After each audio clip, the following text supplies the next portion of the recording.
good evening, everybody. Allow me to introduce you to Bar, or also known as Black Atheist Rants. I ran into Bar on YouTube, and like I said to him in my first email, I love that style. You know, it's unapologetic. Just go for the guts. Just introduce us and tell us a little bit about yourself, your journey, and where you are from in your journey with atheism, and give us the lowdown. Okay. So my name is Black Atheist Rants on YouTube, and I guess I should change the name because I'm really more of an anti-theist than an atheist. But I mean, I'm from the Bible Belt, like literal the south part of the United States. I'm from Tennessee, but like everyone here is religious. Everyone here is like they believe in something, a higher power, a God, Jesus. It's everywhere here. And so me growing up, I was indoctrinated with Christianity. You know what I'm saying? Most people in my hood, my neighborhood, most people in my area are Christians. And it's like we're not taught to question this growing up. I wasn't taught to challenge my belief. I didn't even know I didn't even know what an atheist was while I was still a Christian. Like I just was not taught to challenge any of this. I was taught, well, I'm your mama, I'm your daddy. You know what I'm saying? I have authority over you. Therefore, everything I tell you is true. That type of shit. So it was like, damn, I'm just thinking, just believing in God, getting on my knees every night, worshiping, praising, hallelujah, amen, and going to church every Sunday for years. And it's like, I thought this stuff was true. And I'll say this because I don't want to, I wasn't traumatized or harmed by my religious beliefs. Like I know there are a lot of people who have, religious trauma, and I don't want to be desensitized to them. But me personally, the church has never treated me wrong. I didn't leave because people at church was being mean to me. You know what I'm saying? I didn't have I wasn't beat if I didn't read the Bible and shit like that. That didn't really happen to me. So it was like, I put my testimony, if you will, I put it on YouTube, and like, if you watch the video, my experience with religion was rather good. I would say religion helped me more than harmed me. However, and this is the kicker. This is why I started on YouTube. However, that it may be the case that religion, didn't cause me as much harm as other people, but I care about other people. I looked at other people. I looked around me, and it's like, these people believe in the same God as I do, and they're not getting half the results. I'm eating, they're not. You know what I'm saying? I have a place to sleep. They outside in the cold, in the heat. So it's like, does God pick favorites?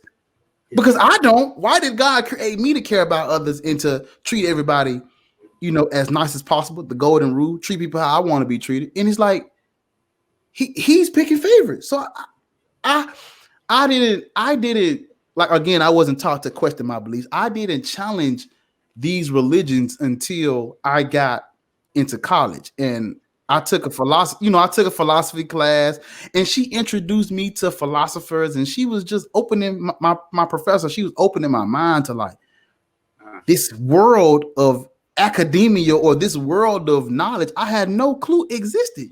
Black kid from the hood, all we know is Kentucky Fried Chicken and God. You know what I'm saying?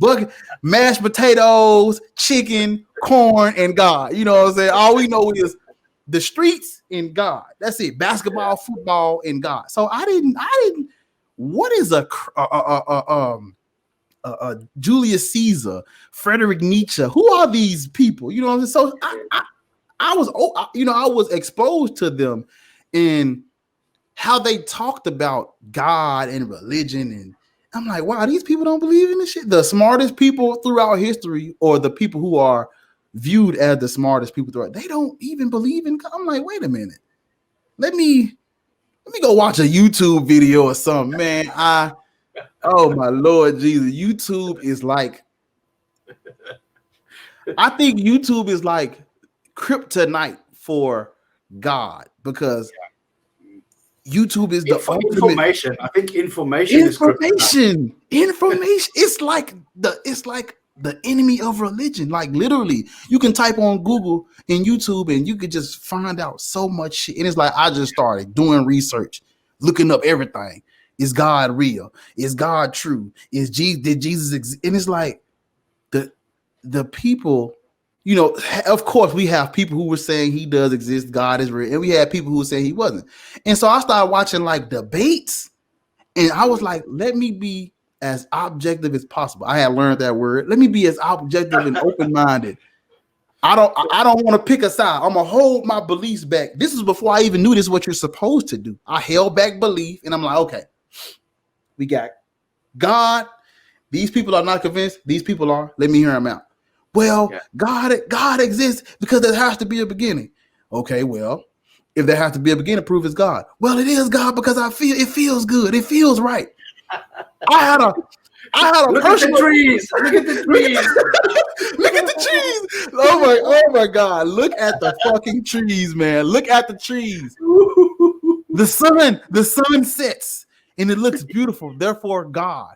If we come from monkeys, why are still? I'm like, oh my God, I cannot believe I believe this shit.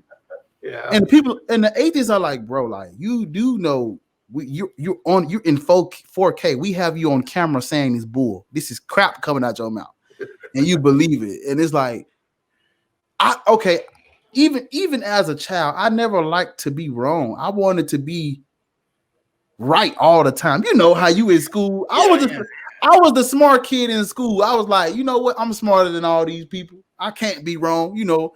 And it's like I don't I don't like to be wrong. So I'm like, the religious people are not making any fucking sense. And I don't like to be wrong. So I'm gonna hold back my belief. I didn't even see the word atheist sounds disgusting when it comes out. It's like, ugh, atheist, yuck. It sounds like trash.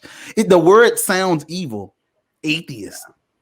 You sound like a devil worshiper or some shit. You sound like it just sounds babies and eat children drinking blood. It sounds like some spooky shit. I think the word atheist sounds evil. And so like I didn't want to call myself one.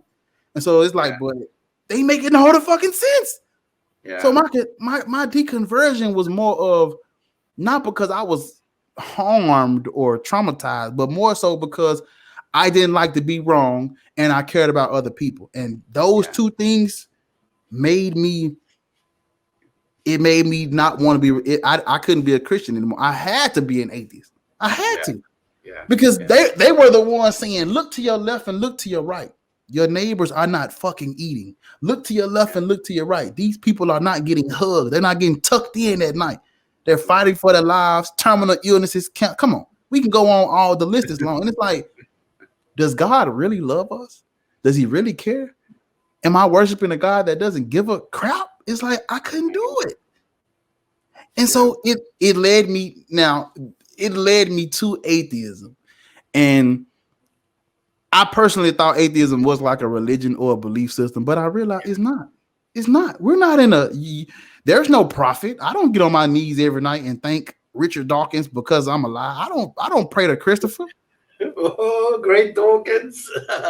I don't pray to Christopher Hitchens or Sam Harrison. And it's like, listen to me. I read the Bible and talked about religion more as an atheist than as a Christian. Yeah. I had more fun in church as an atheist than a Christian. I was just trying to write. I literally would take a pencil and pad to church and write every fucking thing down the pastor said. And I would go home like, okay, he said faith without work is dead. But the Bible said the faith of a mustard seed can move a mountain. That contradicts. The pastor lying to us. Is the Bible wrong? You see what I'm saying? So it's like, I talked about religion so much that I had to figure out how to do something. I had to start YouTube, and it took me so long to get the courage to get in front of that fucking camera and press record. I was procrastinating. I was scared to do it. And then what really pushed me over the edge is that there are no black atheists. We don't exist in reality. We're like fucking unicorns. You Google, you YouTube black atheists, you'll see a black atheist on the Atheist Experience. You'll see a black atheist on a podcast, but where is the atheist YouTube channels where the atheist is hosting? The black atheist is talking. The black atheist is like, you know what I'm saying? Hey, we exist, we're here, and we share the same, you know, I'm from the ghetto, the hood, if you want to. I done seen the streets too, but I don't believe in God. You know, like, I mean, let's be real. When you think about atheism, you think about who? Old white men. Old white men. That's what I said to you. Richard, Matt. I'm like, I can listen to them talk, but they don't, you know what I'm saying? People don't identify because they don't represent you. You know, that's the thing. They don't share that life experience. You know, he may not know what it's like to, you know, get robbed in broad day, like hear the gunshots in the middle of the night. You can't eat, you know, all y'all got is ramen noodles and pickles and shit. He, you know, it's not that I don't, you know, it's not that I can't relate to them. It's just it's like the sense of them understanding exactly where I'm coming from, or like them representing me on the biggest stages. They, you know, it's like it was like something was missing. And so it's like there's like this big ass gap of like somebody needs to be there. And it's like I have the passion for this. I have the drive, and I have the mentality. It's like, why I have to get on YouTube. My first video, I was in the car, and I was it felt like I was at home talking to that screen. I was like, this is it. This is the big stages. And now we over 1,000 subscribers, and everybody telling me how they love me, keep doing what I'm like, man, this is it. I wouldn't trade this shit out. This is it. Getting it. I mean, it's not even just black people. Everybody love the black. Everybody love Black Atheist Rant. I can't think. I mean, I'm not one of those people who's like, I'm famous, you're not type of shit. Yeah. If you watch my streams, anybody fucking come on. We got Joe Blow over there who sell DVDs. We got the experienced atheist debater. We got the top. Anybody comes on my show. I treat all people, you know, because I don't look at myself as higher than you because I have 1,000 subscribers. Anybody come on my show, literally. And it's like, I have a family. You're not a fan of me. You're not a subscriber. We are family. The white, black, Chinese, Mexican, Puerto Rican, UK. We're family. We're a team. People ask me what I believe in, and I'm like, you. I believe in people. I believe that we can do better. That's really, if you want to say I believe it on faith, then damn it, I believe it on blind faith that the human race can change and we can all come together. Yes, I see that we're a different shade, but damn it, you are my family. We are a team, and that's my biggest message. If we look at each other and we like, okay, I care about you, Dean. I don't know you, Dean, but I care about you. You're my team. You're a partner of mine. You're a family to me. Why am I worshiping a God that's not giving you what he's giving me? Or why are you worshiping a God that's blessing you and not me? Care about your brothers and sisters. You know what I'm saying? That's my whole goal. And one of the things I always tell people when they ask me, why are you doing this? Why are you on YouTube? Why are you a Black Atheist ranter? Why are you speaking out on religion? Let people do what they want to do. Let them believe what they want. I always ask them, okay, growing up in high school, when you get your report cards, the honors program, they have motivational speakers come. At all the graduations, someone always gives a speech. Yeah. It's always a group or a fundraiser or a nonprofit going out and trying to help the youth, trying to help the community, trying to instill good values and people, teach people, you know, good quality life skills. And there is always somebody who's trying to motivate and encourage others. Why don't you ask them? Why do they care? Why are you trying to help the community? Why are you trying to You know what I'm saying? Why are you trying to help the youth? Let these people believe they want. If that group of young black boys want to pick up pistols and put a flag in their back pocket and have their ass out, why do you care? Let them. Oh, you don't say that to them. But when it comes to these religions, you gonna ask me why do I care? The same reason why that's why I care. The same reason that those people are trying to help the youth is the same reason why I'm trying to help the youth. The same reason why those people are going into these homeless shelters and giving out food and helping people off the street and teaching people better life. I'm doing it for the same reason, because I fucking care. Exactly. Like I said, I may not have been religiously traumatized, or I may not have the worst religious background, but my brothers and sisters do. Yeah. Them kids in that Catholic church do. Yeah. Those men and women who were abused in the church and told to hush because God is, God cares and God gonna get them for you. They, I care about those people. The people who go to church and the pastor take all their fucking money. He in a Lamborghini, a limousine, pulling up with the doves flying out the car and with smoke and mirrors and shit. And you walk in the church. Yeah, I care about those people. It's like being in the Truman Show, like when you see what goes on behind the scenes. Yeah. Like, I care, man. And I don't care about people. Yeah.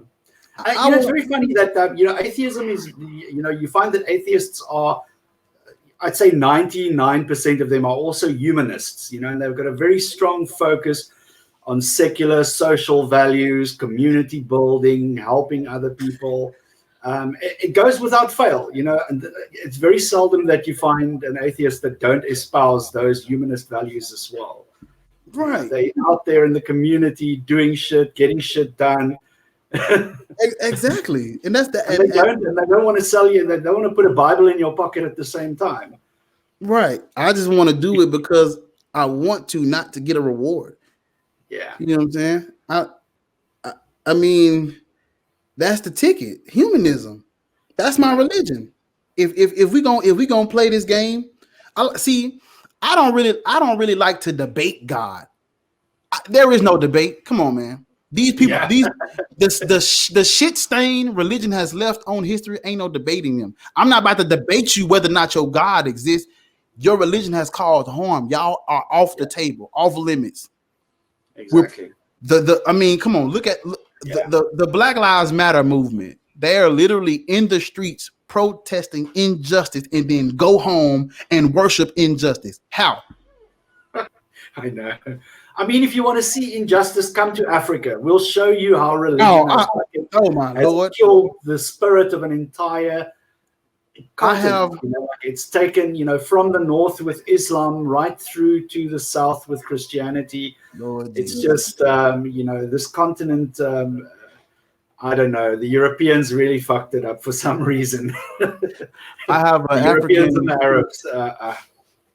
I have an African a friend of mine who she does YouTube and she posts a lot of what's going on. They have taken religion and ran with it. I'm like, what are these people doing?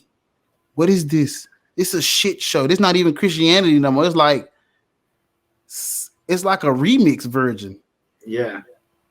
Like, what is this? It's not a remix, a bootleg. I'm like, what is this? This is not this. I'm like, I'm using the no true Scotsman fallacy. Y'all are not true Christians out here. Exactly. Yeah. Y'all are not. This is not it here. I don't know what this is. This is bub kiss right here. No, I mean, not a single week goes by where we don't run into some outlandish, weird thing that an African pastor does to the congregation. And you know what the motivation is? It's a business. It's a business. They need to, and especially now that, the sound waves are getting crowded with preachers, so there's a lot of them competing for views and likes and attention and subsequent money that comes from that. So they have to outdo one another, and it becomes this competition of who can do the most outlandish miracle, who can cure the worst kind of disease. And you can see you don't need to even be a critical thinker or a skeptic to look at a video like that and spot that it's an obvious fake. But people lap it up They lap it up. We raise people from the dead out of coffins. we have people getting out of wheelchairs, throwing away crutches. Oh my God. It's just a regular Sunday afternoon. It's like people it's like they have to have something. Yeah. Even if it doesn't make, they just gotta have. And I'm like me, honestly, me personally, I feel like I would like to believe in something, but I would also like for it to be true. And I would also like for it to not cause harm to people. And when you have those three, it's like, how can you be religious? Religion goes against everything I just said. Yeah. It's not believable, makes no sense, and it causes harm. Why? Yeah. I don't care if it's true or not. I'm not worshiping this fucking God. Exactly. In any other circumstance, like if it had to be something like wearing a seatbelt, or something, people would look at that and say, you need to wear your fucking seatbelt. If you don't wear your seatbelt, you're gonna die. You're gonna fly through the windshield. They want to be as. When it comes to this one aspect of believing something, completely no evidence for it. And for me, the thing is, right, there's so many different flavors of the truth that it becomes it's like a fruit cocktail. You can't really tell what flavor you're getting in.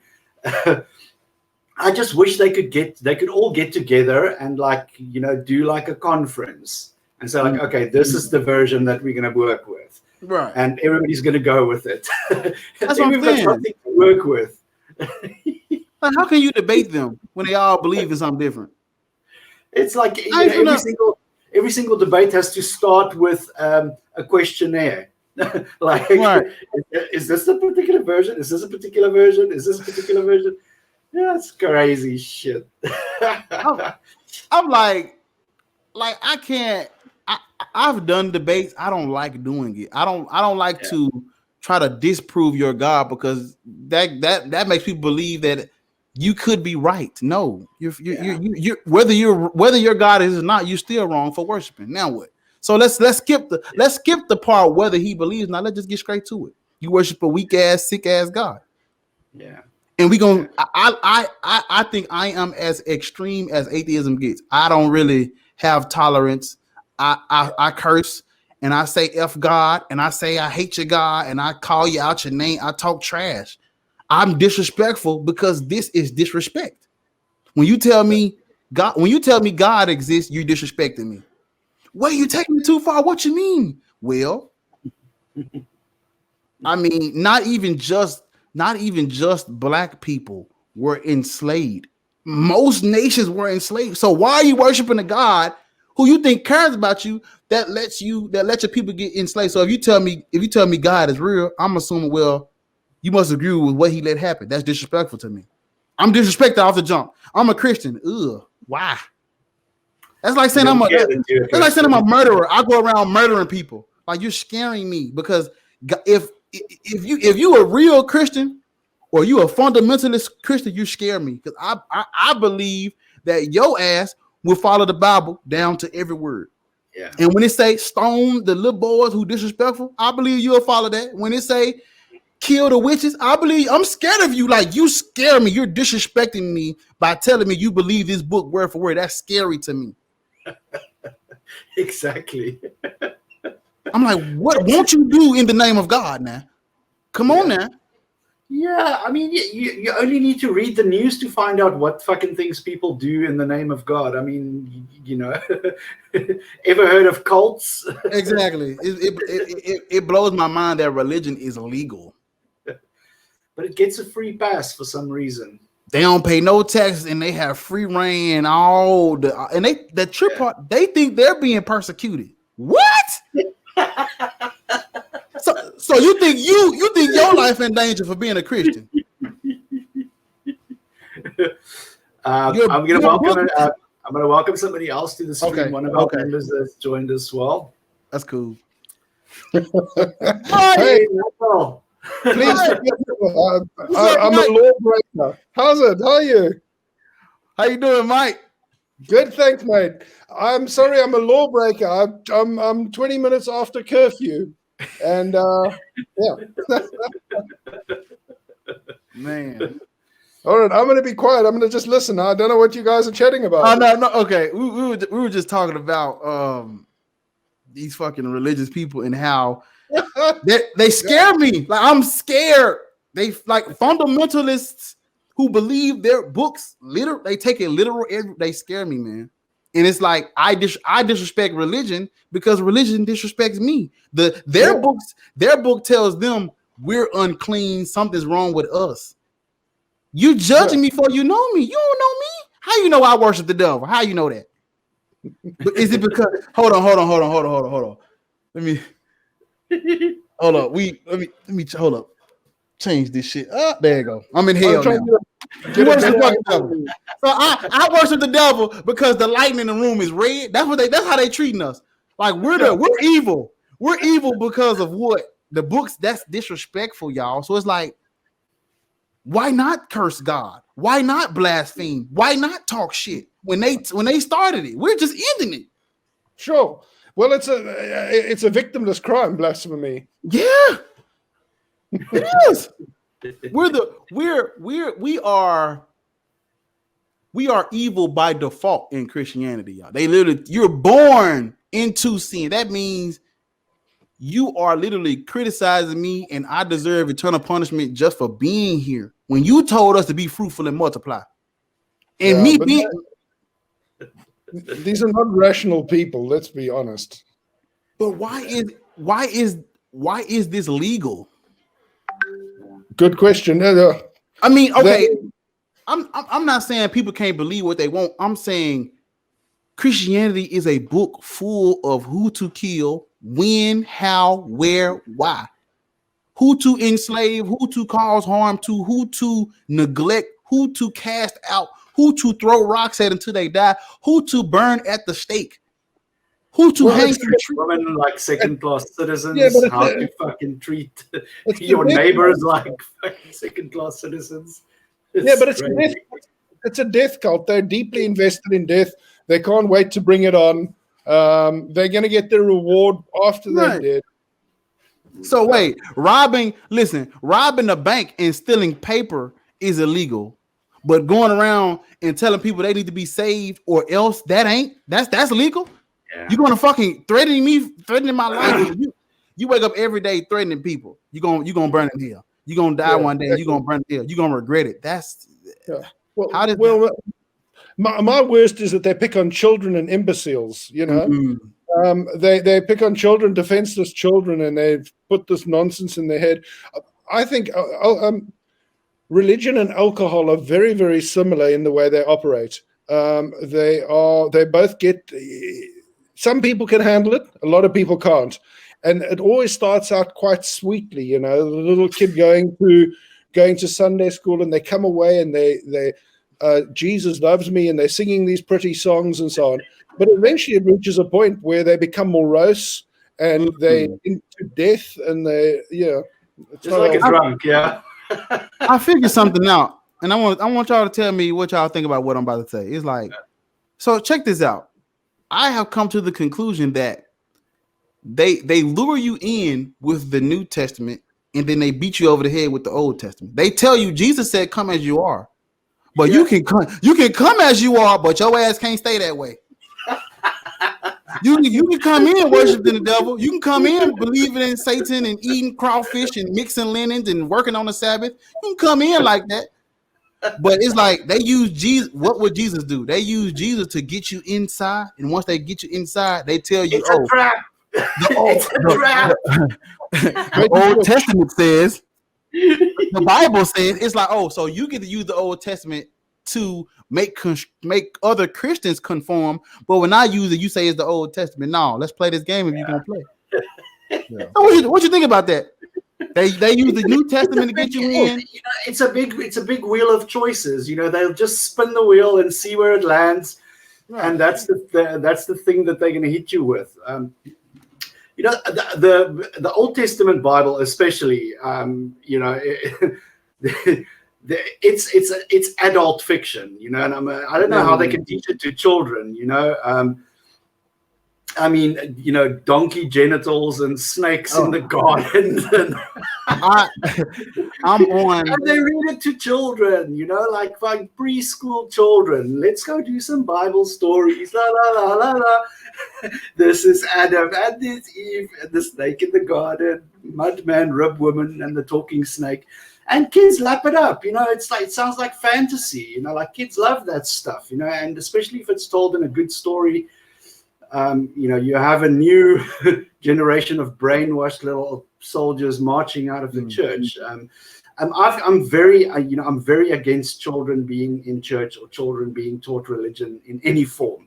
I understand it's a parent's right to teach their children whatever they want to teach them, send them to whatever school they want to, but you know, I don't know. It's like a tattoo and a driver's license and the ability to drink. You know, you should only get to that when you're 18, you know, when your mind is fully formed, you know, because that shit messes with your mind. It messes with your way of thinking.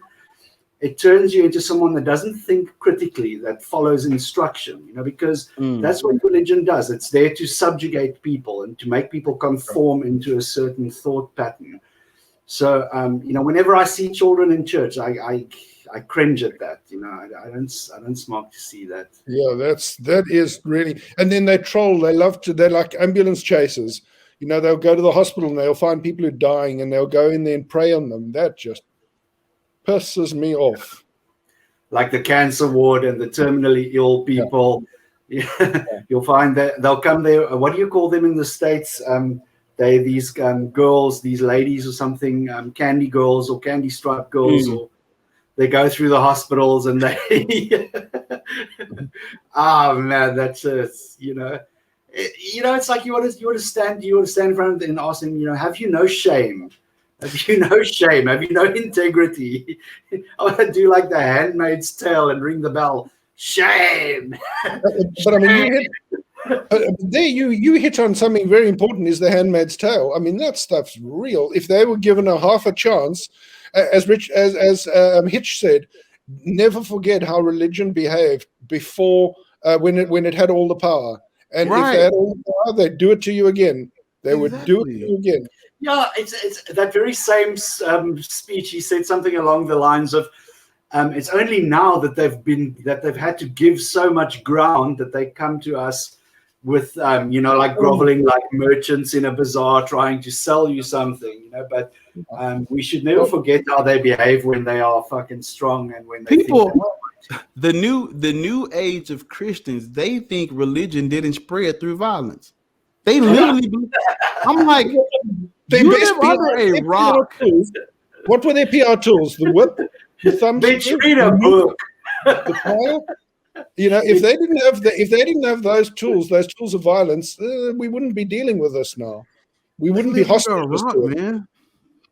Yeah, they literally think they literally think Christianity spread by saying, "Hey, have you heard the good news today? Have you heard the good?" No, hey, chop your. You believe in my God or not, dog? No, whoosh, chop your fucking head off. Go to okay. Next, hey, you believe in God or not? Yes, I do. You're free to go. You believe in God or not? Well, I mean, I don't know. It don't make a lot. Whoosh, chop your head. It's like they dress like you. Yeah, they come and now they come. Hey, they knock on your door. Hey, sir. Hi. We just wanted to tell you about Jesus Christ, our Lord and Savior today. You know, he died for. Yeah. Now you do that. Now you play that game.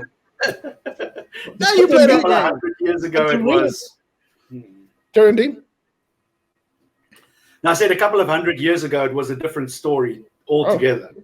Altogether. You know what I really like about you know, you, Bar, is that you're not focused specifically on Christianity. You've taken on reading the Quran. Oh yeah. It get hot, man. I kid you not. Every section of this book ends with Allah is gonna torture you if you don't. I'm like, this is the religion of peace of shit. How?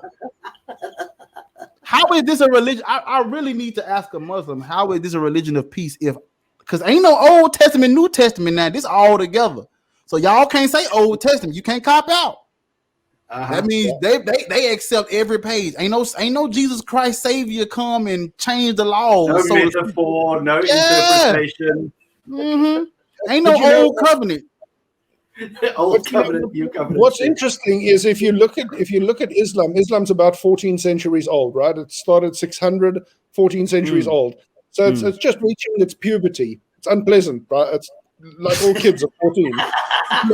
Now if you jump back 600 years and take a look what Christianity looked like. Exactly the same. Burning people in the street, whipping the flesh off of people, breaking their thumbs and so forth and so on. So there seems to be something about them going through that puberty that makes them really unpleasant. The Jews, when they were 1400 years old, were kind of unpleasant as well. So there's something in that. It's almost like as like when your religion is a little baby in your arms. They're the meanest, and then once they get all the fucking power and take all the control, okay, we can be nice now. We can. All cute, and it's giving you Bambi. Yeah. Like, ooh, look at me, I'm so cute. It's quite an interesting thing, and I think it was Richard Dawkins who observed that the Church of England is, as you say, the Church of England is very calm, and part of the reason they're calm is because they get a government stipend. So they tell their professional liars, they tell their lies, and they get their handout from the government, which I'm against. But you guys in America have got a kind of a bigger problem because you've got church and state are now separated. So the churches have to sell exactly like they sell toothpaste or hamburgers. They have to sell themselves. So they are marketed and packaged exactly. They're marketed, and that's really dangerous. And then they bring it over here too. There are so many churches. I kid you not. The neighborhood I'm from, there's a church almost on every street, and it's like, bro, y'all, how are we gonna buy the product if everybody's selling it and it's the same product? And it's like, literally, they're like two houses. Like you can't, you cannot sell crack next to me. You have to go and get your own block. So it's like, how are three churches on the same street preaching the Pentecostal Methodist? Y'all ain't even believe in the same. Yeah, it's like a turf war. You supposed to get him up out of here. He on your land, bro. But yesterday on Facebook, I was having an argument with a chap. Well, it wasn't an argument. He had and I was just saying that's what makes science powerful is the peer review process, and the peer review process is all about disproof. And the lowest rung scientist, if they can prove with facts that the best known scientist in the world is wrong, the best known scientist has to accept it and move along. This guy said, well, religion can do the same thing. I said, no, it definitely can't. Because all they do is they fracture and they become enemies. There's one science and there are 40,000 religions. That tells you something.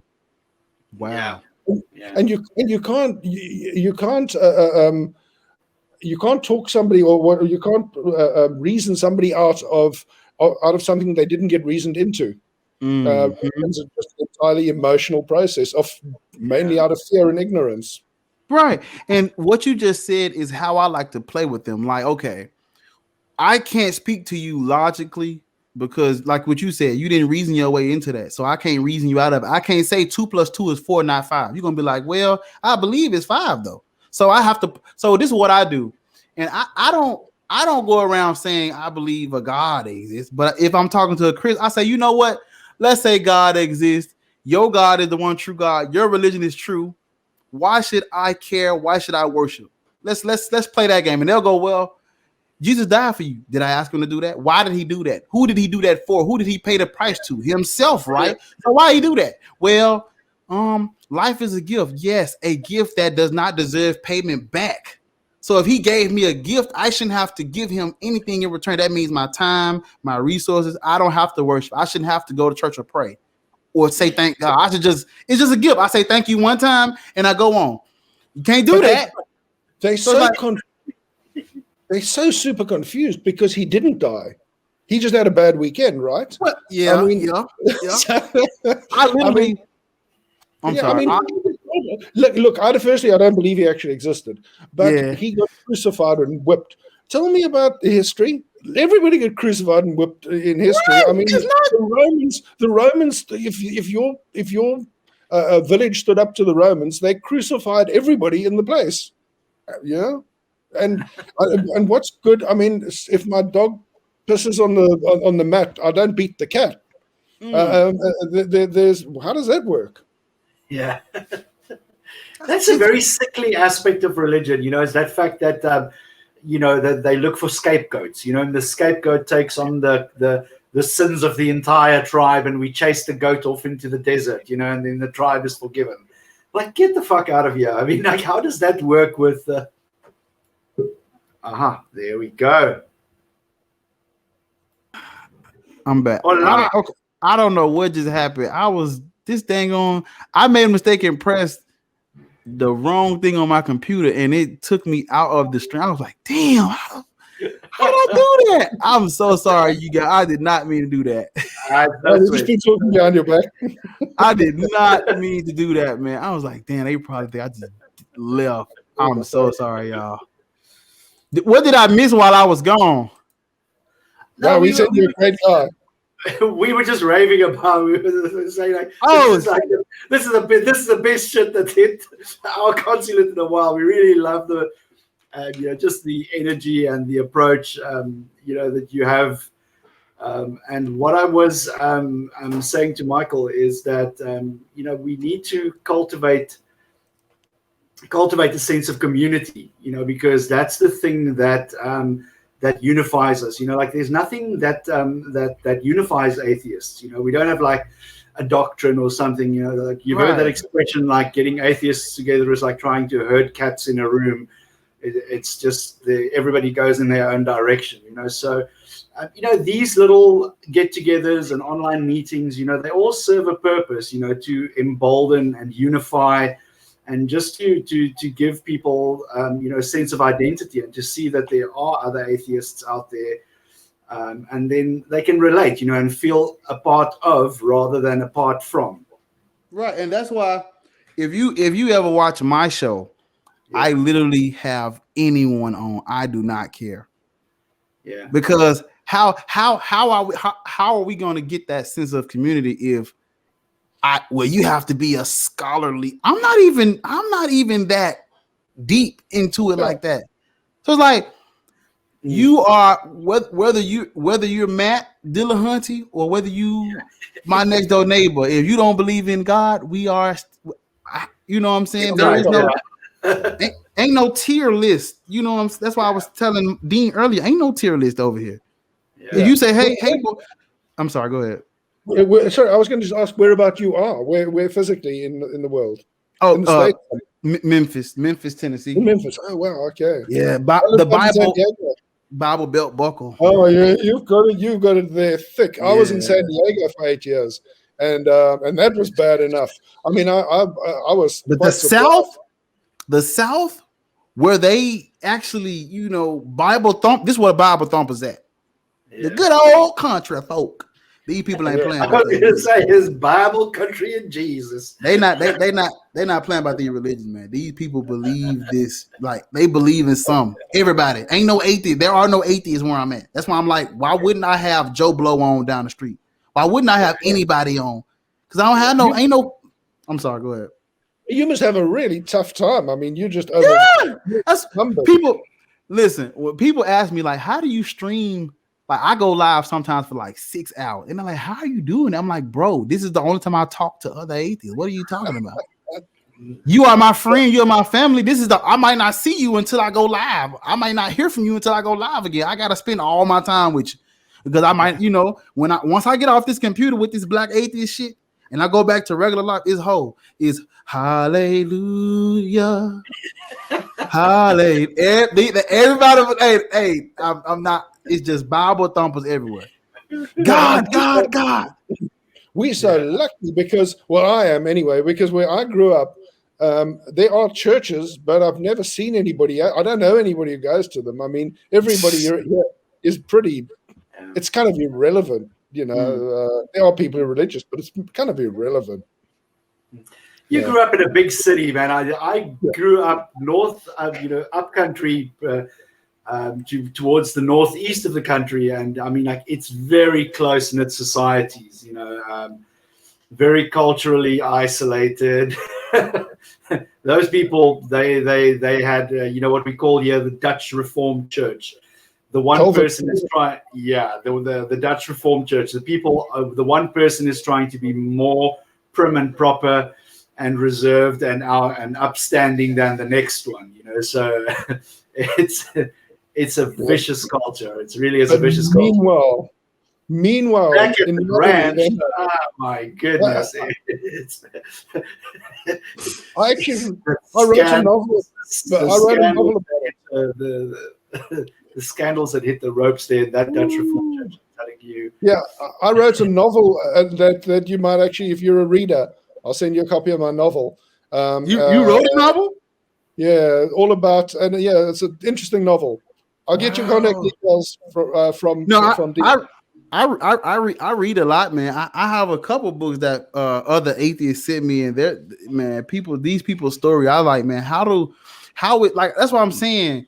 Like, when I talk about religion, people are like, why are you so mad? I'm like, I've heard people's stories. I've talked to other people. These people have been through the ringer. These religions are like sending people through the kamikaze. Like, it's for real out here. And I'm like, when I read books that people send me, or when I'm hearing that story, that's what makes me so fucking mad, because I care. But I would love the book, though. I said all that to say I would love the book. It's called A Trojan Affair, and it's about modernity invading a small town in South Africa, and it could be set anywhere where you live, right in in the Bible Belt. Tells us it's an interesting story. I would enjoy reading. Great stuff. So would, man. I mean, I do a little bit about me. I do martial arts, and a lot of the people that do martial arts, they're not all like the same ethnic background and all that stuff, but they never made you feel like that stuff really mattered when you're there. Like, everybody treated you like family, and that was before I was an atheist. And so that sense of family that I got from martial arts, I get the same sense from like being an atheist. Like the atheists that I have met, they treat me like they knew me their whole life. They don't treat. It's like we all are family. It's like, and I really enjoy that about being an atheist. I think if somebody asks me like, what is your favorite part about not believing in God, I'm like, the people you meet, who will send you a fucking book about a good story. I wouldn't trade it. It's almost like I'm a little kid I still do martial arts, but I'm saying it made me feel like a little kid again being an atheist. It's like I'm new. I'm born again. There we go. Yeah. I'm born. What martial arts do you do? I do judo. Judo, okay. Yeah, I did Kyokushin karate, which is a full contact knockdown style, and then I did jiu-jitsu, Brazilian jiu-jitsu. Don't get me started on them. They don't like us. The judo, the guys at the gym who do jiu-jitsu, they don't really like us. They say we're too rough on them, too hard on them.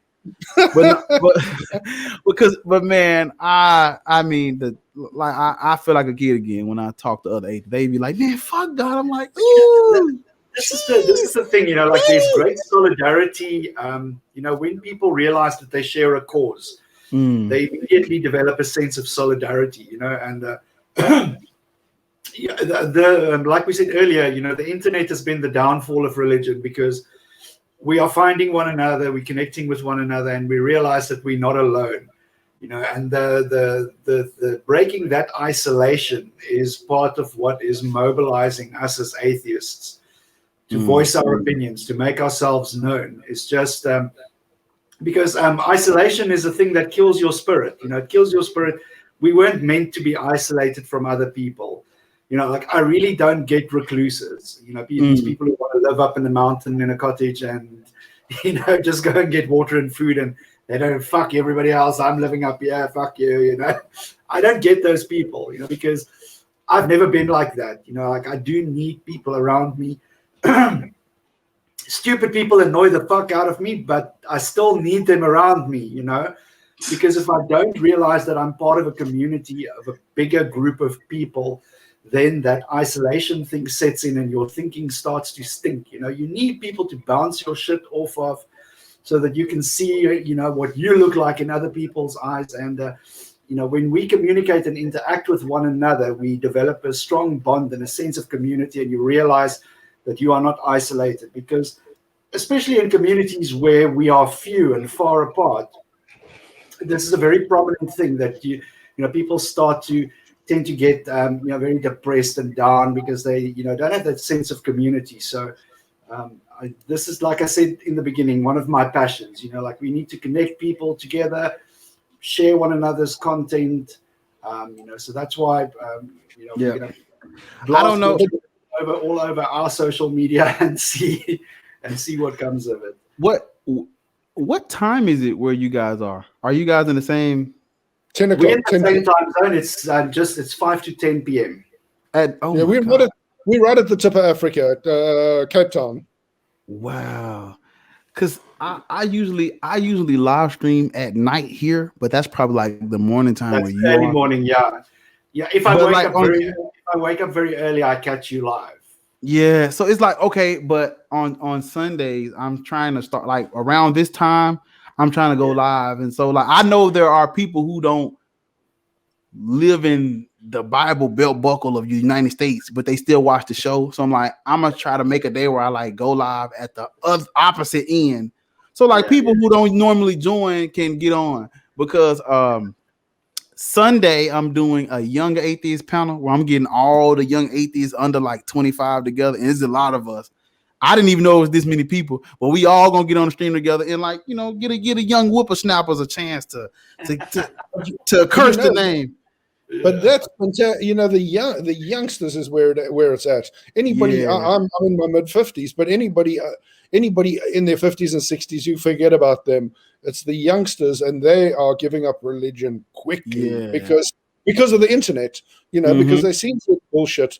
They're breaking the community bonds too.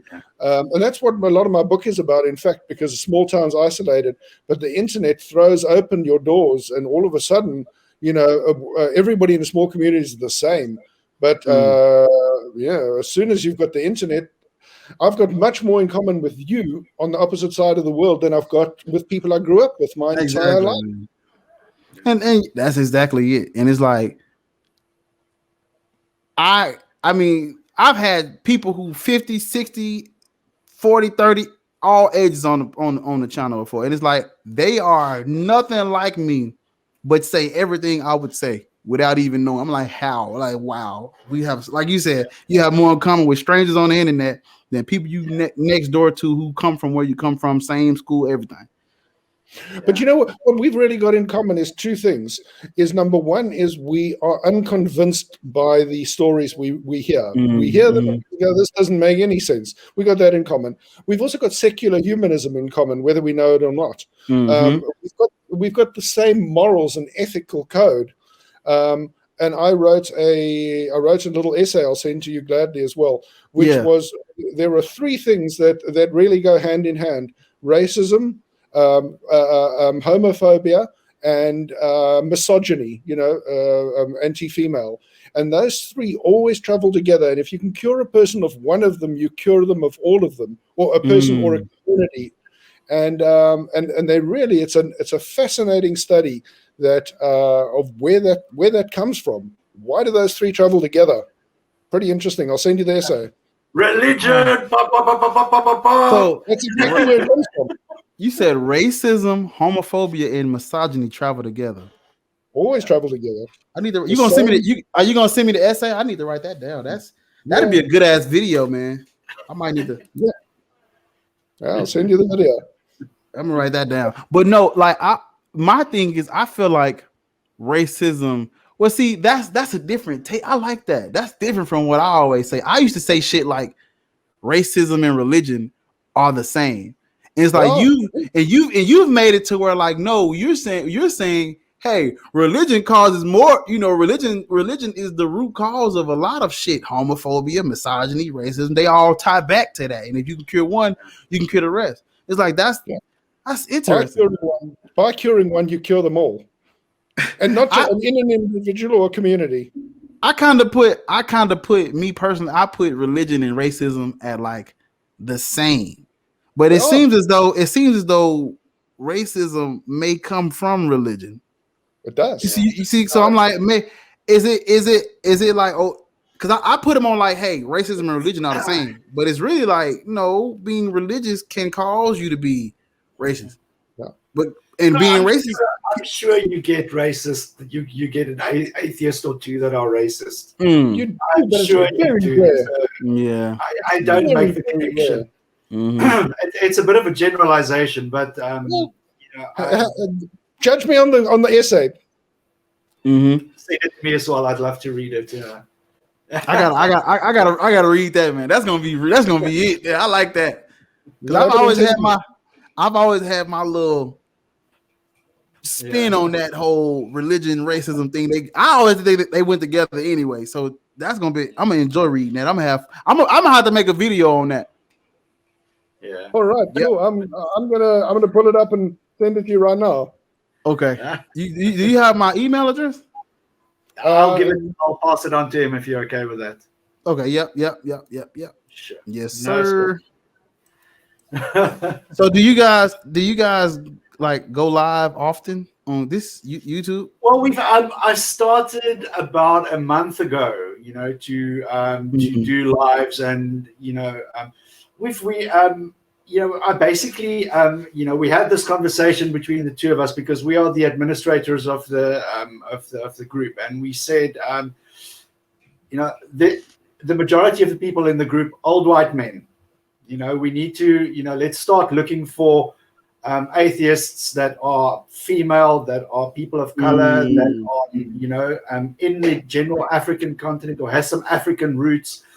Whatever kind of, flavor we can get just to diversify the conversation, and break that mold. And this YouTube channel, so we have the lives in the Facebook group. We record them and then I just edit them. If there's maybe a glitch here or there, then I just edit it out, make it nice and polished for YouTube, and I upload it over to the YouTube channel. So we started that about a month ago. But I mean, the majority have been interviews, and then we also, Mike and I found, we saw some anti-vax protests here, and people were just going completely off their rails, So I made like a short compilation, and Mike recently, because we're also starting to getting vaccinated now. So Mike had his vaccine, and we did a talk about how it was, and because break that stereotype that they're putting microchips in you, and yeah, man, come on. Pull out their tinfoil hat, and that's crazy. The government's trying to get the 5G into my brain, and that. Conspiracy theories are taking over, man. People just got, like I was saying earlier, they gotta believe something, man. The 5G and oh my gosh.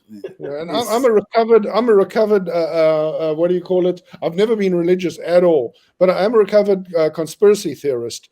I used to believe. I have some conspiracy theories, but I won't say them out loud. I won't claim them. I damn sure would not claim them to be true. I'll just be, hey, it's some shit in my private. Like, why do you believe this weird ass shit, man? It's like, I keep it to myself though. I won't dare say that shit on the internet. It's like people are comfortable saying bull on it, like, yeah. Because I know if I say something, I'm gonna have to prove it. So like, I'm not gonna say none. I'm just gonna keep it to myself.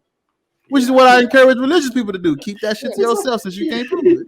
It's true what you say. Like sometimes you watch a YouTube video and you think to yourself, like, do you realize that you're thinking what you're thinking in your head is coming out of your mouth? Yeah.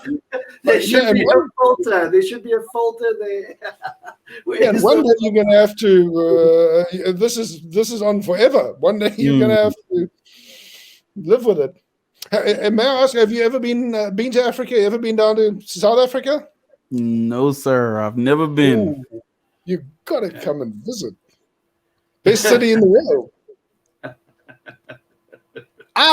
I don't know why, but I had made a joke once, and I was like, I always like growing up, I always thought Africa was like the Lion King, like all the animals. I always thought that's what it was, and it's like I done seen some shit, and they are over there losing their minds.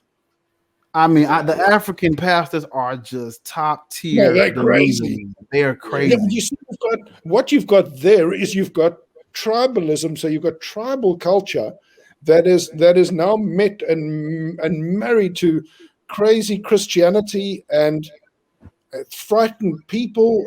This is a bad concoction. And they take a very unholy soup that boils up when you mix, first of all, tribalism. When you speak of tribalism, you're not only talking about one tribe, you're talking about there's probably about 9 different languages and many different tribes of people, and they all have a very distinct cultural identity. They generally don't take well to other tribes. And then you mix something like Christianity into the mix, even Islam. You mix it into the people, and then they become extremely racist, towards one another in their tribes. Like, for example, the Zulu tribe can't stand the other tribe whenever they encounter one another. I mean, sure, in the metropolitan areas, it's become very cosmopolitan. People mix and whatever, but there's always a slight ethnic undertone. It's very insidious how it creeps into everything. I mean, like we've recently had one ex-president was called to court, and he went through this whole big trial. And when he was arrested, the country erupted into violence. In 2 of the 3 major cities, there were these tribal clashes. People looted shopping centers. They stripped them bare. It was something out of a fucking zombie apocalypse movie. You won't believe this shit, Bar. You have to just search for South African looting, and you'll see all the shit that went down. People, but understand it's 1,000 miles from us. Yeah, they were burning malls. You'll see people running with bags of groceries and TV sets and shit down the street. It's like a zombie apocalypse gone fucking wild. But what's really, really dangerous is the American evangelic. We were talking about earlier the evangelic selling of religion. Now, Africa is a great market to come and sell in, because you're exposing people to this nonsense for the first time, and they've already got their own superstitions. So the evangelists come here, and it's fertile ground for them. But I mean, I don't take it seriously. With like gays, they will kill them in the street. They'll murder them. So it's a bad. I don't know if they realize that these evangelists who come and do that sort of stuff, I don't know if they understand. Yeah. This happened up country, Michael. What you're talking about now, there was an American evangelist who came to Africa, and I think it was in Zimbabwe or one of the countries just to the north of us. And they had this whole, fire and brimstone style of preaching, and they were preaching that homosexuality is unnatural and it's un-African, and that kind of thing. And people got very poisoned. It was in Uganda. It was in Uganda where that guy went. Yeah. So it's not to the direct north of us. It's actually quite a bit further up. It's on the opposite side of the equator. But this guy in Uganda, they had these pogroms of people running, and literally whoever was suspected of homosexual behavior, just because of this one preacher who started preaching there and spreading this message. I'll see if I can find some of this material and send it off to you. I mean, this is I'd say this is about a year or two ago, Michael. Yeah. Well, I wrote it into my novel. Some of that comes into the novel where they, and in fact, I think he even got the Ugandan government. I don't know if they ever enacted it, but they wanted to make homosexuality illegal. Yes. But I mean a capital offense, that you get the death penalty for homosexuality. What? Yeah, crazy. Wow, man, that's low. You'll be very surprised at how the what big an influence Western culture has on on Africans, especially. A lot of the I won't say necessarily that things have become Americanized, but there is definitely a Western influence in terms of the Americas and Europe. Those countries have started influencing popular culture tremendously, especially when you go up in the continent. And this is also something that because before this European incursion into Africa, Christianity didn't exist here. There was nothing Christian at all.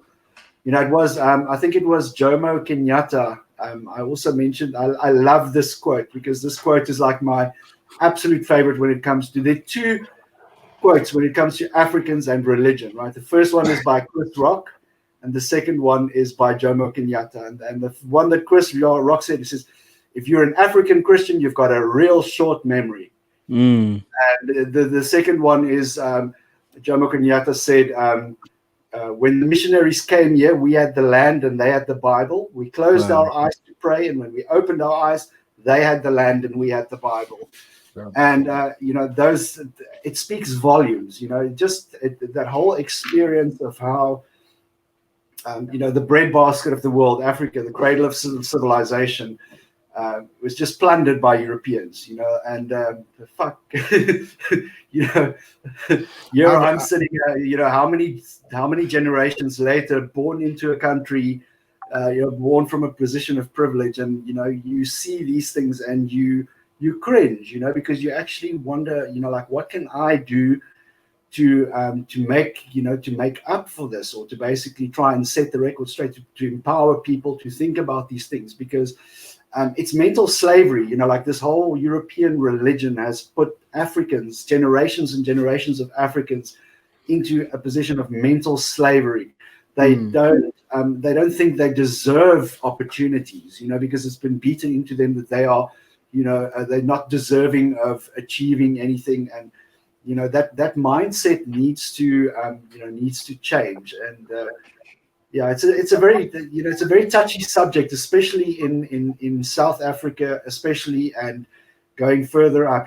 Like, there's a very people are very hesitant to everybody. It's like the cousin that you have in jail. Everybody knows he's in jail, but nobody talks about him. Are you with me? So it's like that. Like, everybody knows something is desperately wrong and needs to be fixed, but nobody is actually like doing steps to do it. And the people who want to do something about it are completely off the rail. They want to do it, like I said, by looting the entire country's stores, crippling it in terms of infrastructure and that kind of thing. So there's no middle ground, I think, and that's where these religions also try. They get a hold on people, because there's a lot of snake oil salesmen here. They can sell that snake oil. They're gonna make you, you buy bottles of holy water to bless your vagina with, and you're gonna have 20 children, and the pastor will pour the anointing oil on your grandmother's knee, and she gonna walk again. That's the kind of bullshit that we're dealing with. I'm praying for y'all. Be safe.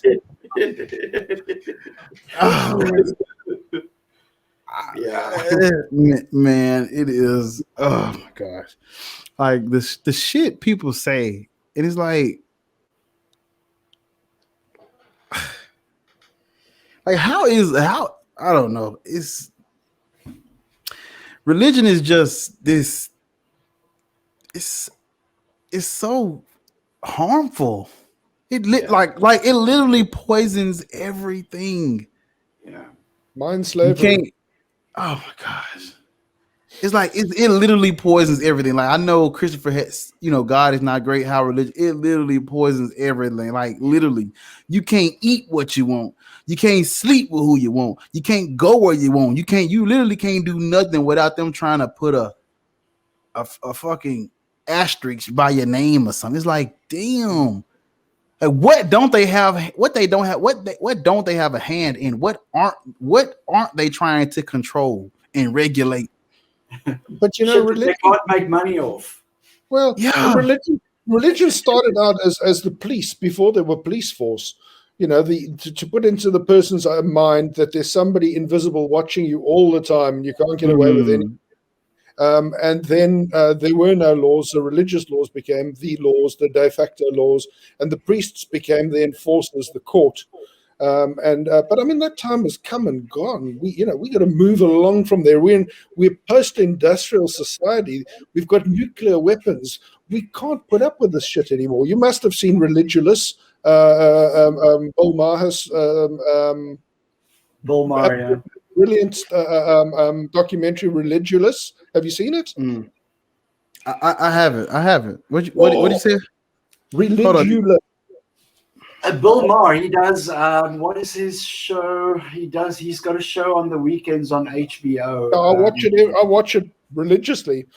Sorry, I'm just moving my laptop. It's called. What the fuck is this show? Yeah, I watch him. Real Time. The show is called Real Time. Real Time with Bill Maher. Yeah, I watch that every Saturday morning. Yeah, Religulous. It's fantastic. And he's a political comedian, and he's so clever. So he just travels around the world and he goes to various religions, interviews various people, and he just puts them on the spot in a very nice way with a smile on his face, but he tangles them in knots. But the final summary of that entire documentary is incredible. He's standing at what's it called? Where Armageddon's going to take place. Megiddo. Megiddo. He's on the Megiddo plane, and he just talks about how the we've got to grow up or die. If the world is brought to a nuclear war because of because we slaves to this Bronze Age mythology, and we bring ourselves to an end, it's insane. We've got to just grow up as a species. Wow. We're literally on the verge of extinction over some shit that doesn't even exist in our reality thus far. That's crazy. But you trigger a really important issue. And I think one of the most dangerous statements in the entire Bible is the one that says that we have got dominion over all the earth and its creatures. How arrogant can you be? So and that statement is used to justify almost everything, all the cruelties we visit on animals, all the habitats that we destroy, all the climate change we're causing, because God made it for us, and these animals are made for us, and we can do whatever we like with them. And if we screw up, Daddy will come down and fix it for us. I mean, that's just such a childish. What do you need a planet for, man? You're going to go and live with the angels and Jesus in the sky, and I can't think. Christians always ask me, like, don't you want to go to heaven? I'm like, fuck no. I can't stand you for 5 seconds while you're alive. What the fuck makes you think that I want to spend the rest of my life listening to your whiny ass on repeat? Exactly. Keep your heaven. I choose to go to hell just to avoid your company for the rest of eternity. Thank you very fucking much. The idea is that when you get to heaven, you'll be at the foot of God, praising and worshiping. So I came up with this little thing. It's like we are literally, God wants us to worship and give thanks on earth, and the reward is worshiping and giving thanks in heaven. We literally get no benefit out of believing in this God, because Kim Jong-un. We get no benefit. It's literally like, hey, worship, and in return for your worship, you get to worship. Like, what do we get What's in it for me? Right. Oh well, you don't get to die and burn for eternity. Okay, can you at least prove that heaven exists so I can know? You know what I'm saying? Like, at least prove it to her, brother. Can I get a look? Open it. Like, just peek, like open the door and peek it open. Okay, I see the clouds and the angels. Okay, okay. You hear the music, you hear the heart. Right. Oh, Jesus. Cool. I'll go back to earth and hey, Jesus is real and God, and this is my God. I'll do whatever you need if you just at least show me I can. Okay, a little paradise, cool. I'll do a little something. Just a peek, just pull the curtain, open that. Can I get a picture of heaven? Can I get like a video call? God can call us. Y'all know that, right? God can call us. He can call us. Don't fuck around with pictures of heaven. We've got pastors who shot video clips on their cell phones in heaven. Oh my God. Well, I ain't talking about no green screen, no. I want the real deal. I want you but they think it's near-death experience. It's such an obvious fake, it's such an obvious fake. You can see the artifacts around the person as they are standing there between this like Photoshop background of angels. But people lap that shit up. It's insane, Honestly, earlier today, I was talking with a lady who's an educator, and she's extremely passionate about teaching critical thinking, skepticism, that kind of thing. They've started this non-profit organization, and they go around to schools and they do these kind of courses with kids, and we need that shit so badly here. We really need that shit because once you're taught how to think and not what to think, that's when your eyes open up to all the lies. It's like the Kool-Aid is it's no longer tasty after that. Yep. Don't drink the Kool-Aid. Don't drink the Kool-Aid. There's poison in there. I think that I think the best way for them to spread their religion now is to start with the kids because they can't go around just chopping people's heads off now. But it's like the kids, man, they're literally taking advantage of children, man. Child abuse. This needs to be illegal, man. This is child abuse on a whole nother level. It is. If I were to take your child from you and start teaching them something that you don't approve of, I'll get arrested. I'll get my ass arrested for that. For kidnapping your child. But people freely put their children in the care of somebody else who teaches them all this bullshit. I'm thinking about it in Sunday school, learning about Noah's Ark and how they taught us, hey, look at the lovely little animals, and they go 2 by 2 into the boat, and then they drift off. The giraffe head is sticking out of the window of the ark. With the birds. No, God drowned fucking children, right? The flood, he drowned people. He killed a lot of people. You know that, right? But no. Don't teach the little kids that, go with the elephants and the armadillos and the cattle, and the little sheep, the little dragonflies and bees and monkeys. Oh, it's such a nice story. It's almost like Madagascar. They made Noah's Ark like Madagascar. Yeah. Like Shrek. This is one. It's like a Disney. It's like a Disney movie. How they made it? No, big dog. He drowned children. The little ones, little babies, drowning babies. Yeah. And they told us a story like it was just so peaceful and loving. I enjoyed Noah's Ark. I said, man, I wish I had that boat. I was on that boat with all them animals. just lions and tigers, just petting them and shit. I want to know, where did all the water come from and where did all the water go? Because, people who think that you can cover the entire surface of the earth with water, they're incredibly stupid and bad at math. Because, if you calculate the volume of a sphere, you start to realize how much water is actually required to raise the water level just for 1 meter across the entire planet. There's not that much water in existence at all. It doesn't exist. Mysterious ways, my friend. Mysterious ways. But it gets a lot worse than that. It gets a lot worse than that. My father was a very, very gentle man, and I mean a gentle guy. He just had this love of life and animals, and everybody was his friend. Every animal, I mean, vicious dogs he could walk up and pat. That was his nature. And we used to catch lobster. We called them crayfish. We used to catch lobster, and the way we killed them is he said these things are going to die for us, and we've got to do it gently. You put them into fresh water. So you take an ocean lobster and you put it into tap water out the faucet, and 20 minutes later the thing's quietly just slipped away. Now think about it. It's going to rain and it's going to cover the entire earth with fresh water because it rains with fresh water, right? You've now killed everything in your ocean. You have to have killed everything in your ocean. Wow. So that's not a really good idea. You see, that's what a desert tribe would come up with, that we're going to have a flood. That's a smart way to kill things. I've never heard of that. Yeah, no, I never even thought of that. Now, if the intertidal zone of an ocean is really important for the entire ecosystem.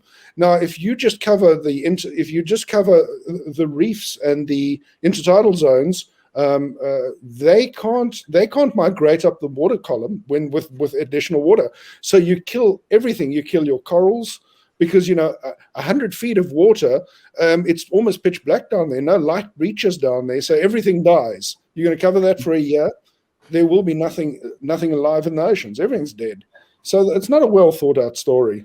I love creationists. I just go like, newsflash, there's coral that's like 20,000 years old. Like, shut the fuck up with your 6,000-year-old book. Wow, man. I'm kind of stuck on the whole saltwater creatures in the. Oh man, yeah. I never even thought of that.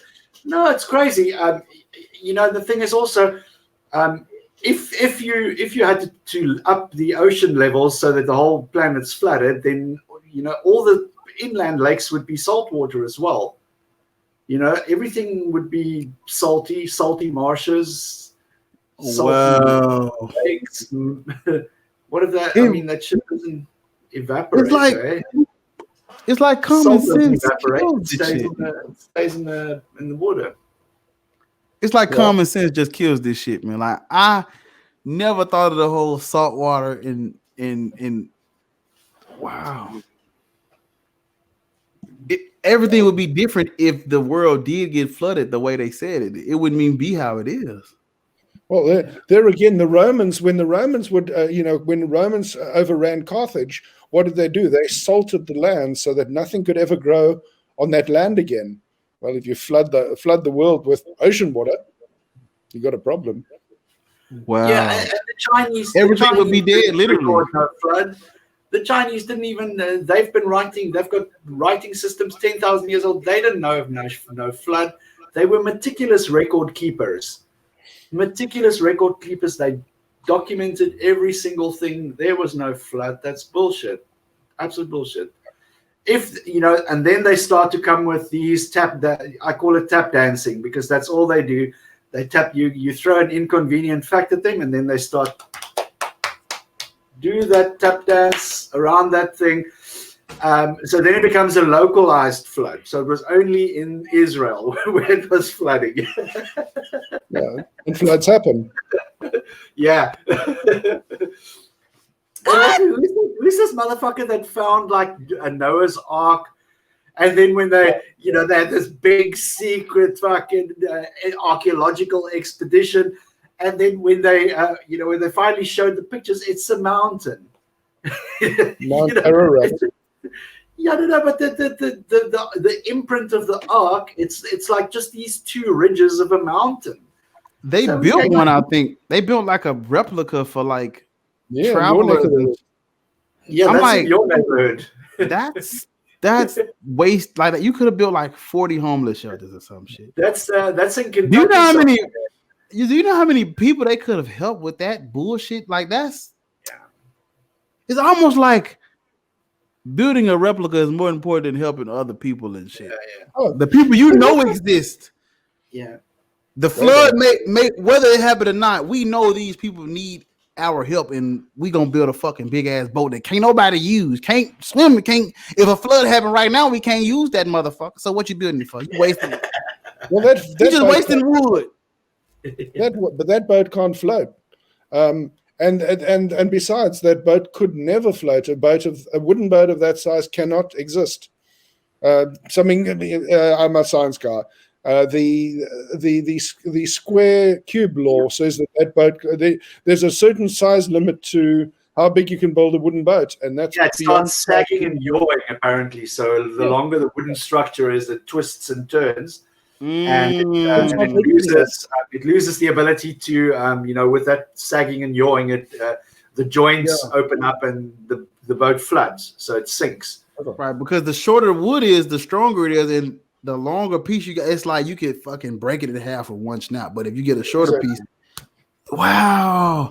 That's the square cube law. So you could take a little, the little, when we were kids, we played with a little dinky toy, little car that was 1.5 inches, 2 inches long, and you push it around. You can pick that car up with your fingers, between your thumb and forefinger, and you can do that. And now if you take a replica or a real car of the same size and you pick it up with a crane that say got fingers, you'd crush that car because of the square cube law. Look at the square cube law. The bigger it becomes, it loses its integrity, and wood has got a certain limit, and that Noah's Ark nonsense is beyond that limit. Wow. Man, we're solving all the problems here tonight. Man,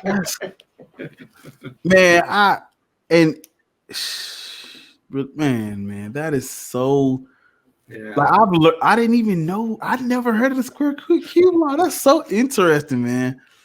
You can't even understand how many comebacks and one-liners I got. I'm thinking I got some shit coming, man. Y'all have opened up a whole new can of whoop ass I got coming, man.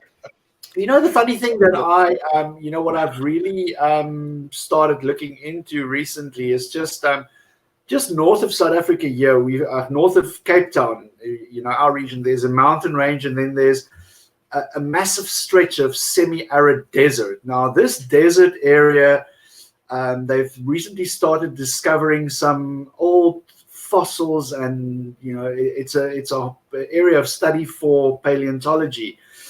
And I really want to get into just learning more about the history of that area, because apparently it's like some of the most pristine, finds of that particular epoch in time. What's this?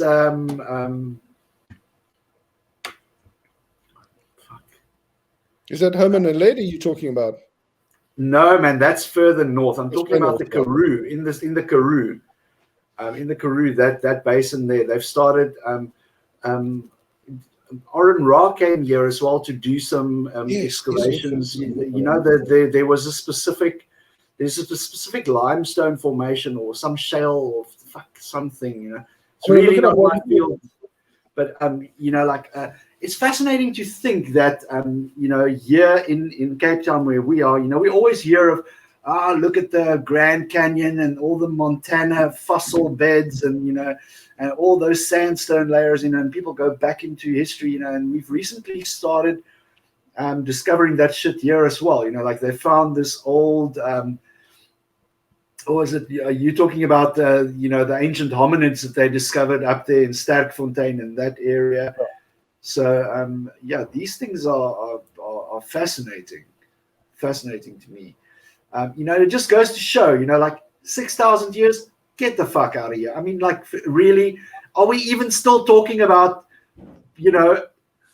God said, poof, mudman, rib woman, talking snake in the garden, the donkey with a large dick. Are we really still talking about that shit?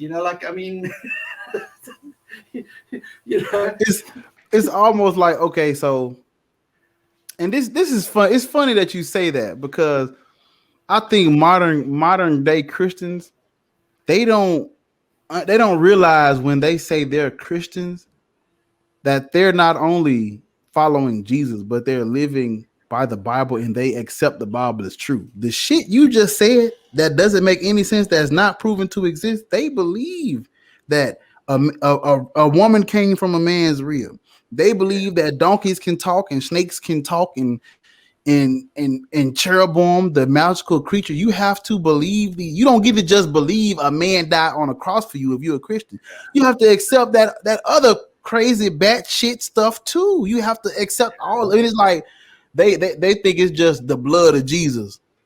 No, it's the Bible too. It's the Bible too. That means the whole book, all of it together. You don't get to pick the part that's where men exist, people die, people have been crucified. I'm gonna just focus on Jesus. No, the Bible says there are winged animals guarding the gates of heaven. You have to believe that.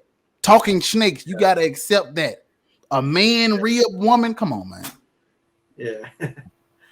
You want to talk about how do snakes talk? You know, like how do they talk? Because snakes don't have vocal cords. You know, they don't have voice boxes and vocal cords. So is it like some weird kind of sly hissing, or do they curl their bodies into signs, or like what the fuck? I mean, is the snake? I mean, like how does that happen?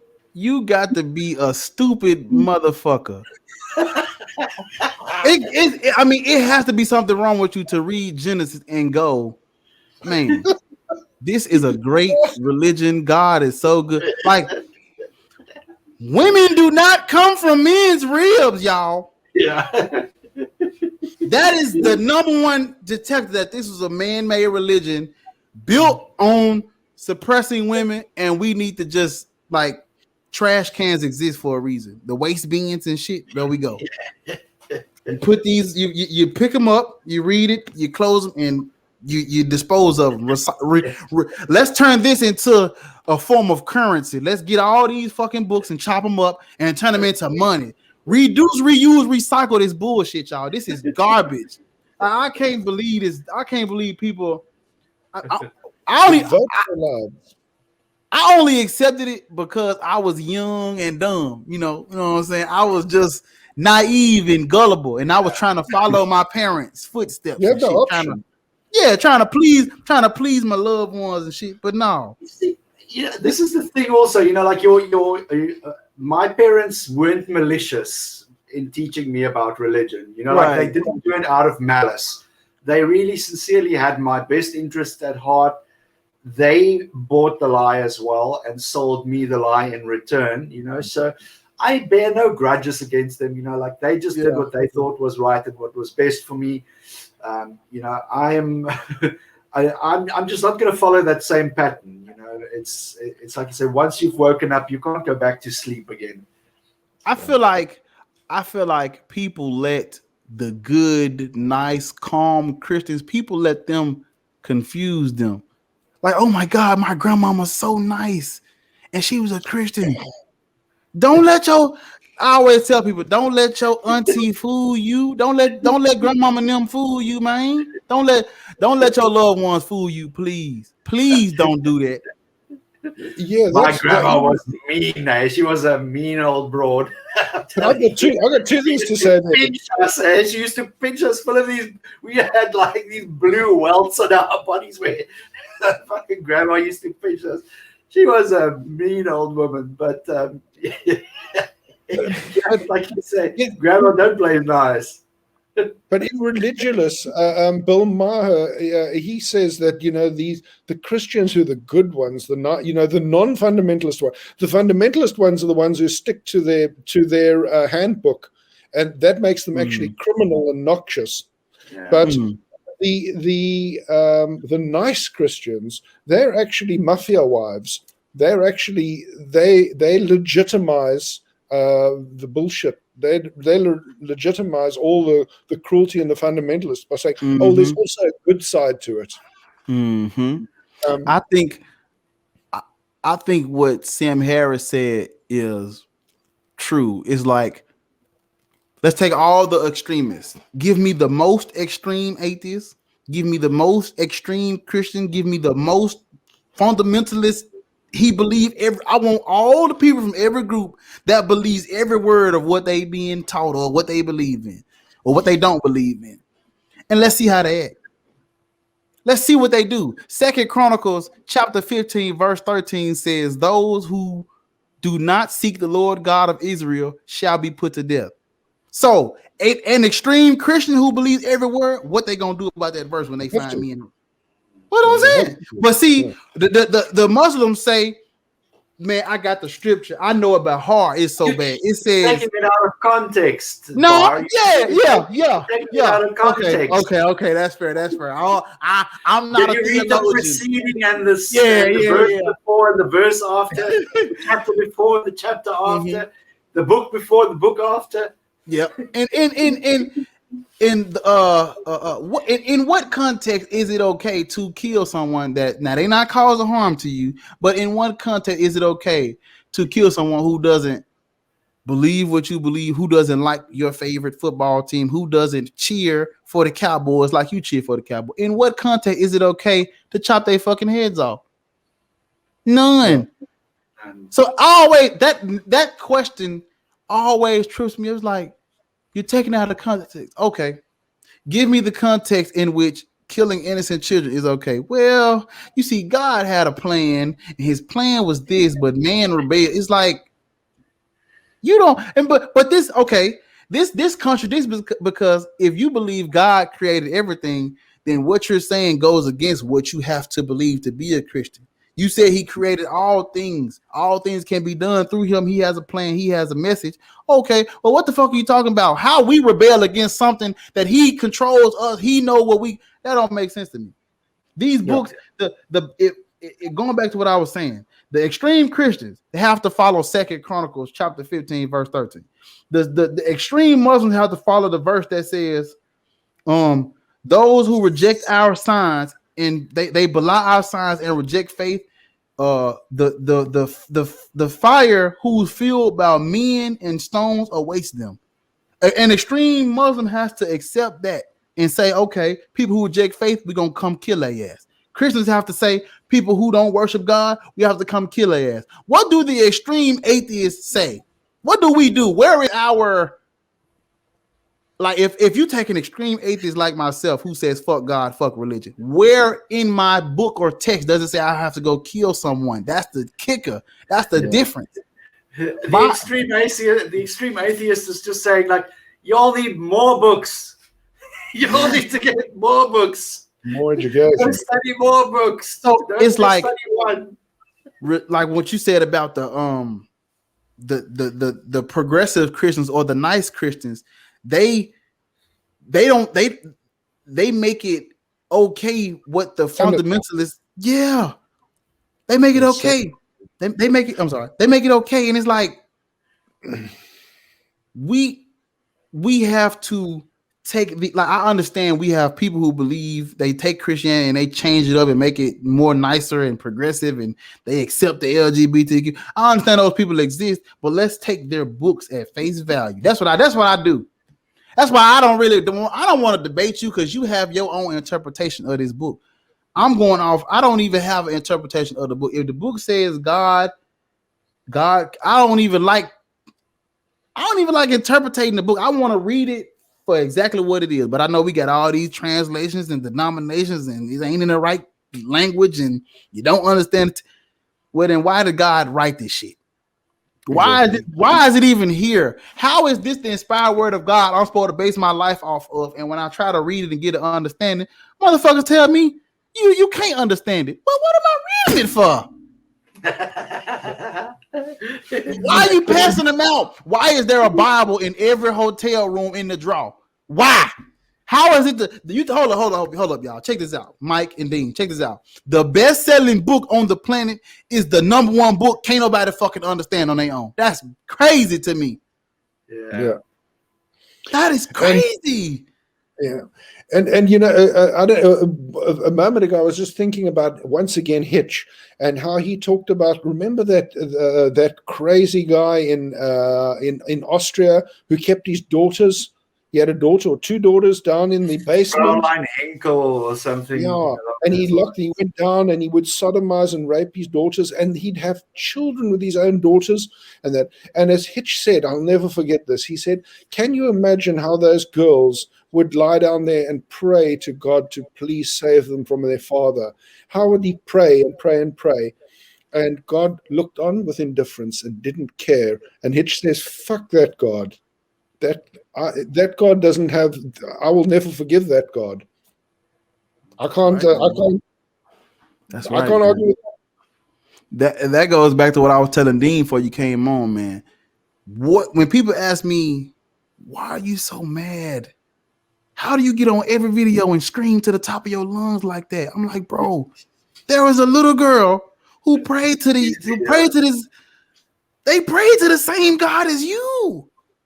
So it's like you have to almost not give a fuck about people to worship this God. I'm starting to hold that belief. The more I talk to them, the more you know what? That's my new belief system. I believe.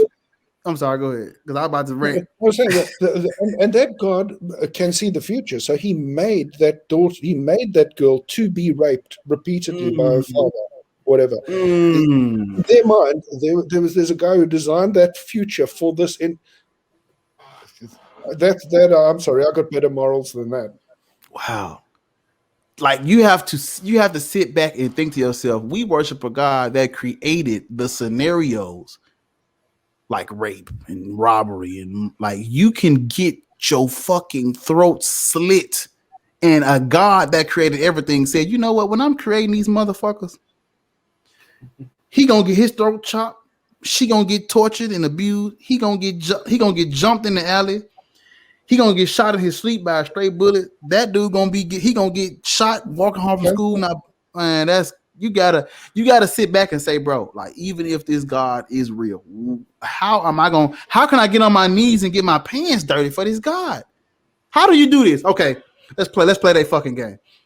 Dear Heavenly Father, who art in heaven, thy will be done, thy kingdom come. Thank you for my food, my place that I can sleep at. I ate today. I was able to walk outside. Meanwhile, there are people who can't fucking walk, who born with no arms and no legs. I'm going to live to be 400 years old, and my next door neighbor is on his deathbed. But you know what, God? Thank you, God. I don't have cancer, but the little kids at Labona do. Amen. Thank you, Jesus. How do you do that? How do you do it? Bless the Lord, oh my soul. Oh my soul. How do you do it? You have to not care. Yeah, you gotta not care, man. And I love to say to these guys, we're going to play a little game, and we're going to just open the Bible anywhere, doesn't matter, and put a finger down on the page, and then we're going to act out whatever it says there. We're going to act it out, and the last one to go to jail wins. Yeah. Just hope you don't get the last book. The last book is please, man. I mean, if you land on anything in Deuteronomy, Exodus, Leviticus, oh my God, you the first one to go. Yeah. You going to hell. And all of those great heroes of the Bible, every single one of them today would be dragged in chains to the court at The Hague for crimes against humanity. These are the heroes. God said, if a man commits adultery, he shall be put to death. God, you created me to want to have sex with multiple women, God. You created me, every time I wake up, I want to fucking fuck something, and I can't go fuck something. When you created me to fuck something, that makes no sense. Hold on. So God created us to be lustful. Oh my God, look at that ass. Oh my God. You can't even, you go to hell for thought crime. Yeah. He done made all these beautiful men and women on this planet, all these gorgeous human beings, all these just drop dead gorgeous people. Have y'all seen Beyonce and Rihanna and Taylor Swift, Nicki Minaj, Ariana Grande, Leonardo DiCaprio, Drake, Eminem? Have you seen these humans? These people look like something that you carved out of Like these bodybuilders and as oh my Lord Jesus, these people they look like God. And God says, oh no, you young men and women, you can't go around thinking about these beautiful people on this earth. That you're going to hell for that. But you created us like this. So that's crazy to me.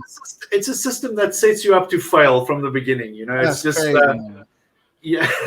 It's who said that thing about it creates you sick and then commands you on pain of death to be well. That's crazy, man. Yeah. Once again, that's crazy to me. Thought crime is just that's crazy. I get in trouble for thinking it. North Korea is not even that bad. Yeah. Thinking it though. Yeah. Like, ain't she got a fat ass? Hell. What? I didn't even touch her. But you wanted to. She looks so good. Lord have mercy. Hell. What? Oh my, that's crazy. That's crazy, man. Yeah, I'm telling you, I'm gonna roast like a fucking rotisserie chicken in hell. Put me under the spikes, and I'm gonna be roasting all day, all night. You're gonna create a different place for me. Roasted my ass. You know, you get used to anything. You'd get used to that. At least there'll be good company. That's what I'm saying. At least there will be good company in hell. You know, fuck all that praising and worshiping 24 hours. We gonna be there. So shit. No, gonna be a party if I'm there. I'm bringing barbecue. Let me tell you a story. The speaker.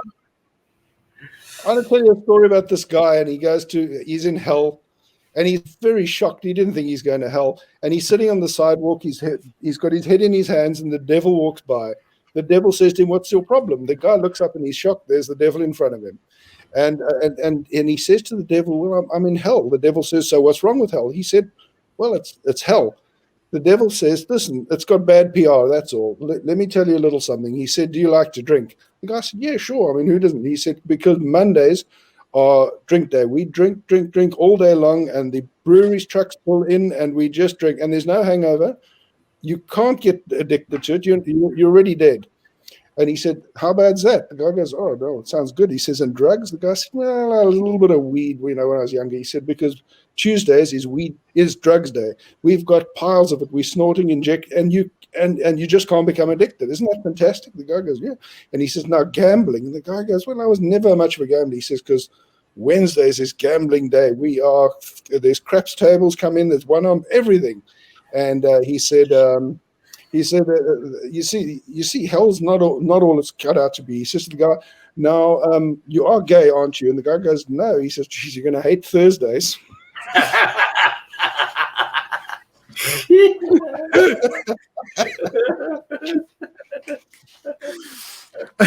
Man, I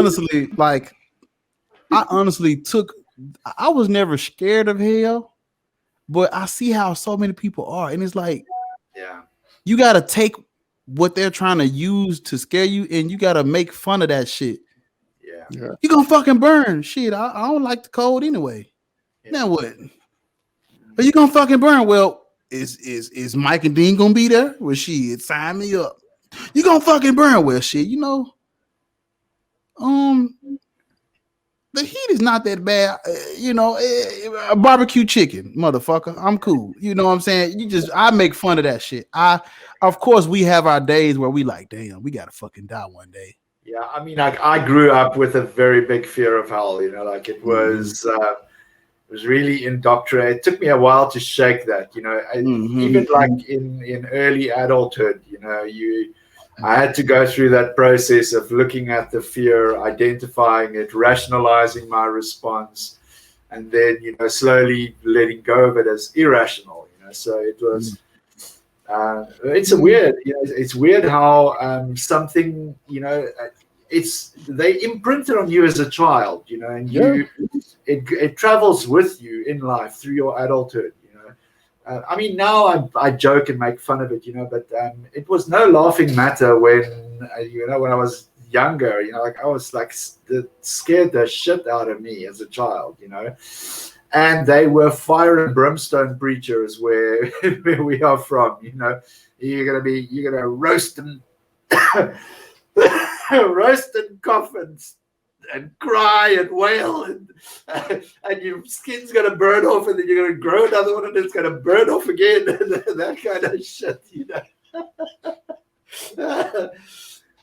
Man, they fucked y'all up good, man. They really fuck you up as a child with that bullshit, because it teaches you, if you get taught as a child to live in fear, you struggle to take responsibility for things later on, because you believe that something else is in control of your destiny. And, so you don't, you end up struggling with things like commanding your own life, asserting yourself in life, and these are all things that fucking you have to unlearn with years of therapy, I have to say.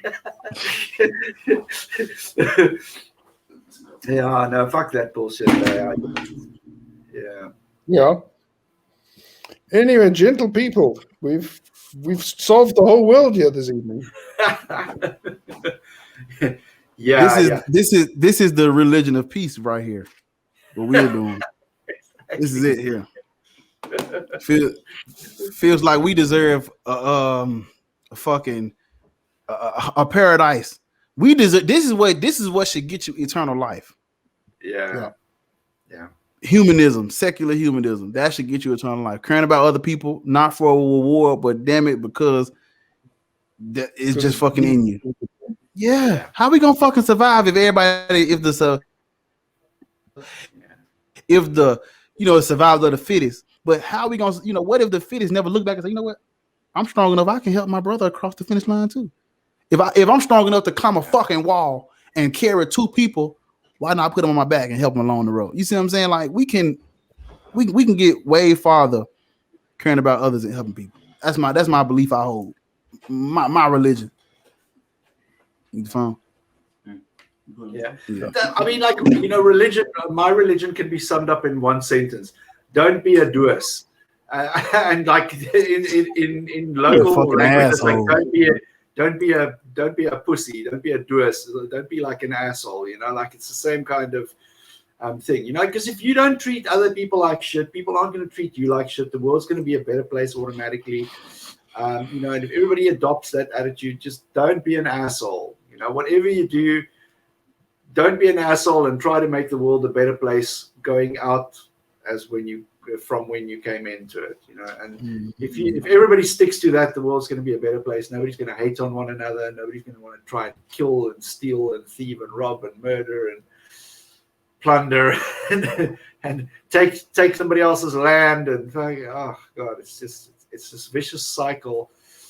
I don't know whether sometimes I think that it's part of how we evolved as a species, just that fucking need to succeed and survive and feed in life, have turned us into, these fucking vicious animals, like we're extremely vicious if you look at it objectively, like I won't think too, if I'm hungry, I won't think 2 times of fucking stealing a sandwich out of somebody's head. Like, fuck you, bastard, I'm hungry, like if you're living on the street, say for example, you've been living on the street for a month, you haven't eaten, you see someone with a sandwich, you're going to take that, and that's the nature of our species, like we're inherently cruel, but we try to cover it up with this layer of being nice, and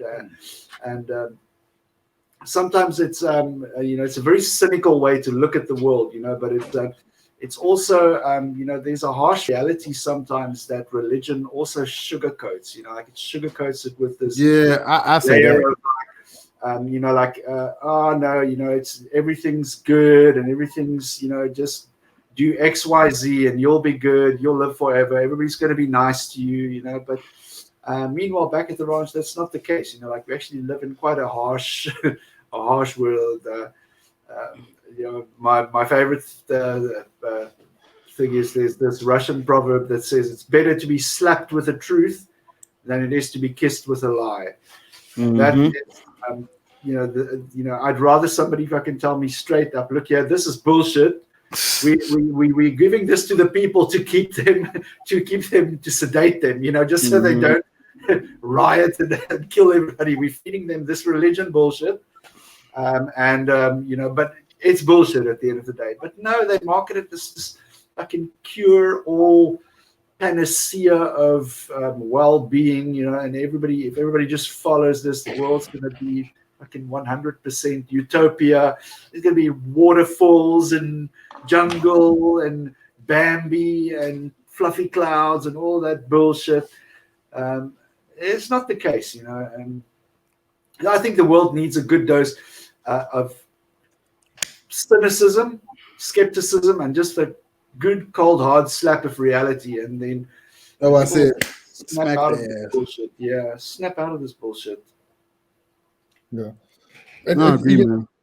A moment ago, you mentioned Russia, and in discussions with Christians, the thing that drives me the most crazy is when they say they list all the wrongs of atheism, and they'll list all the communist countries, Russia and China. Blah, blah, blah. And that's just bullshit. Those countries, those are the most religious countries on earth. And why I say that is because all they did is they removed a celestial god and they replaced it with a government and a godhead. And those people are simpletons. Those are simple peasants in those countries who are just beaten into submission. Those are not atheist countries. Atheist countries are Scandinavia, most of Western Europe, Canada, Australia, New Zealand. Those are where the Japan, Korea, where the people themselves are atheists. You don't make a country atheist by a government declaring you atheists. That pisses me off. Yeah, I mean, it's very seldom that you find that. These people always love to go, look at communist Russia and all the atrocities they did. Those atrocities were done in the name of communism. They weren't done in the name of atheism. Yeah. It was done, because of the communist regime and the communist ideologies.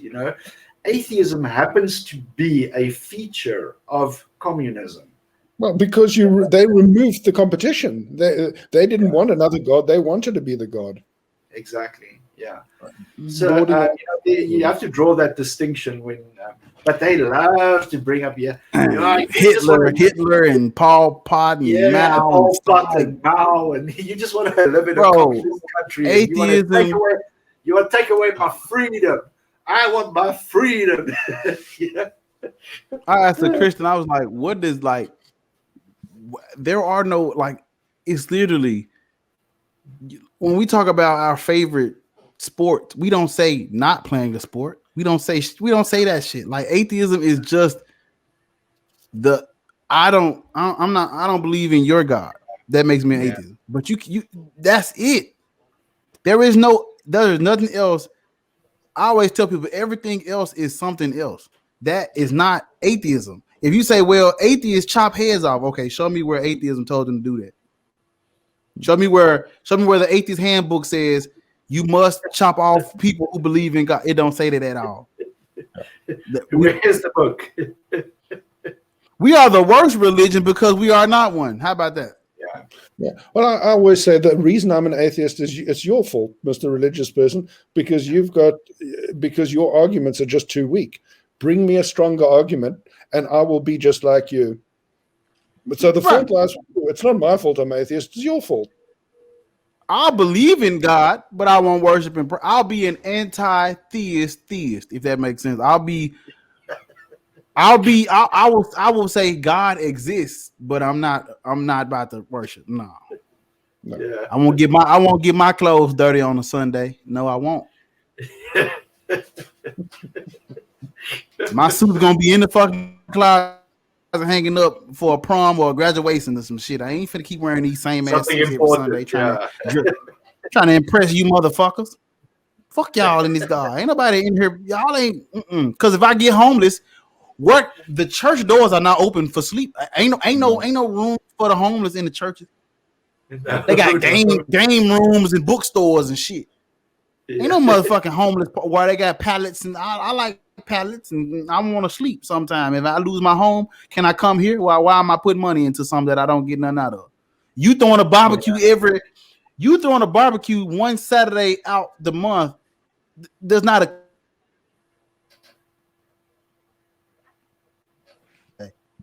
I done pay for 40 barbecues. I need a place to stay and somewhere to sleep. You gonna give me that, or you ain't getting none of my money. And you know, it's really funny. The Bible tell them, it really tell them to give to the poor and make sure everybody's straight. Make sure the whole. I'm sorry, what'd you say?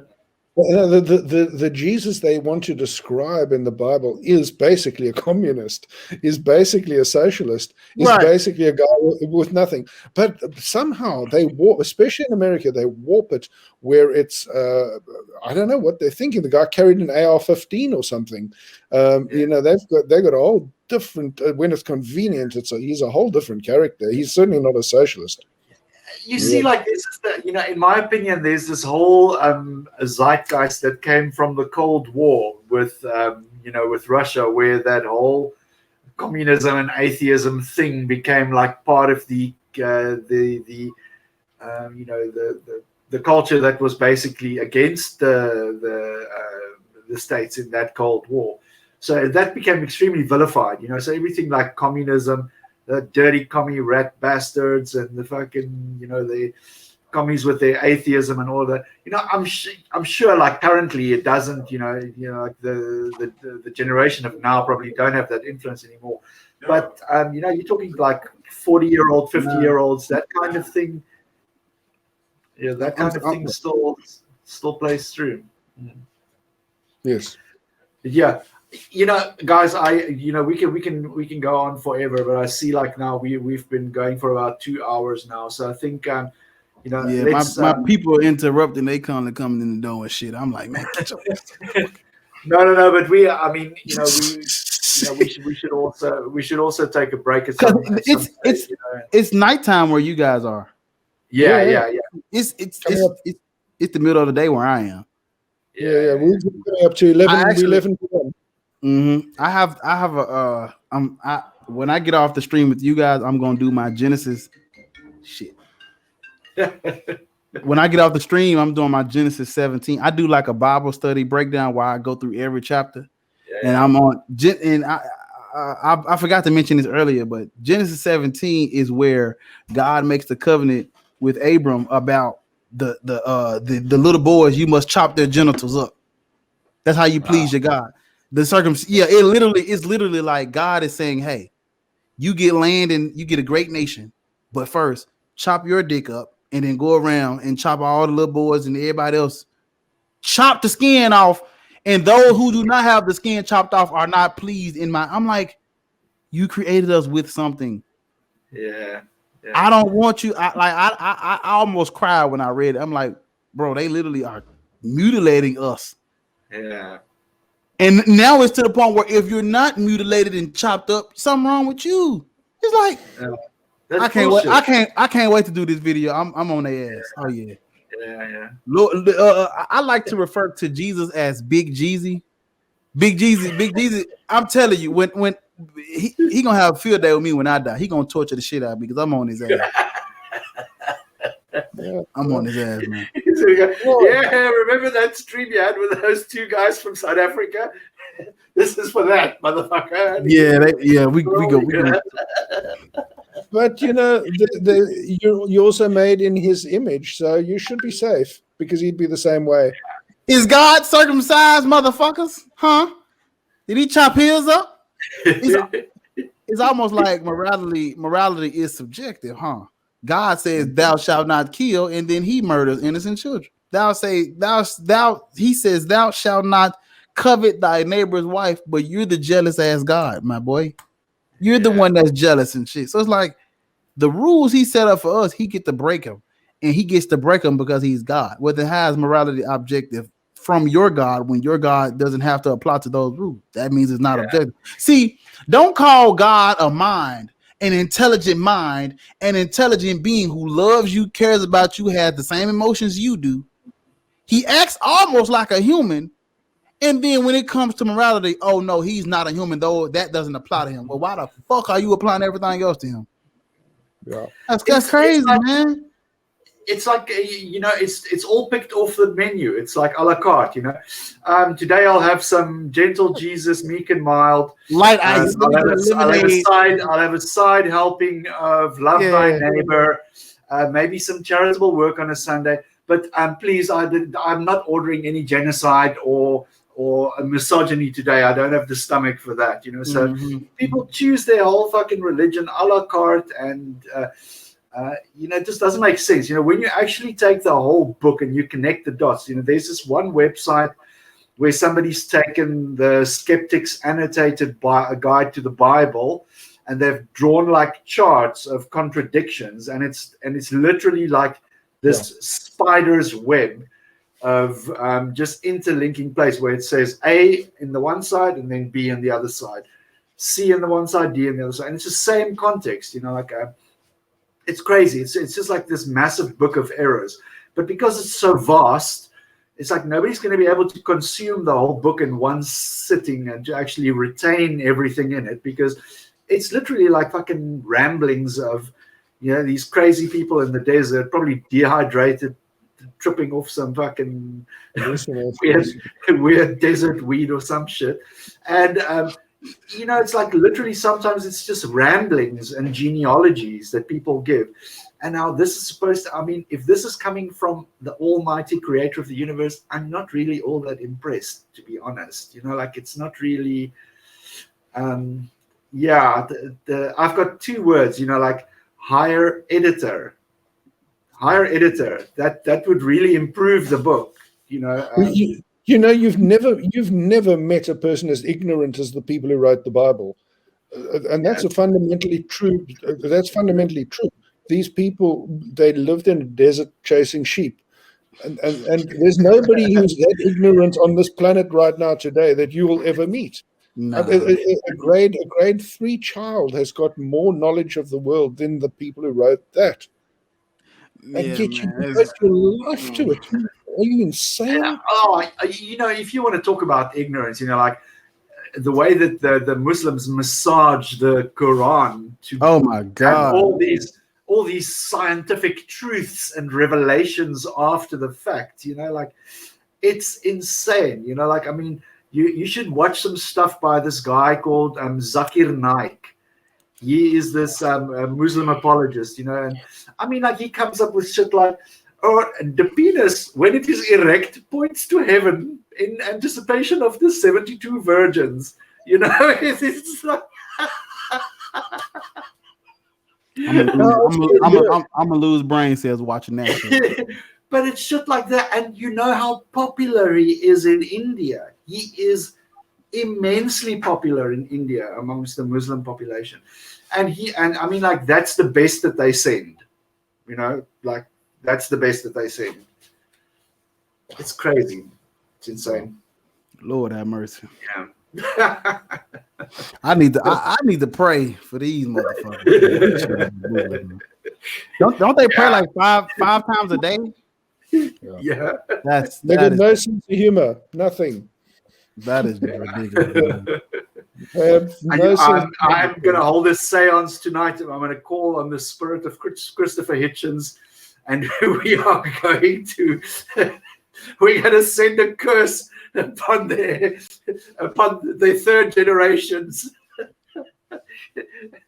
And every time they try to do a religious act, then the whiskey and the smoke will come out of their pores in memory of Christopher Hitchens.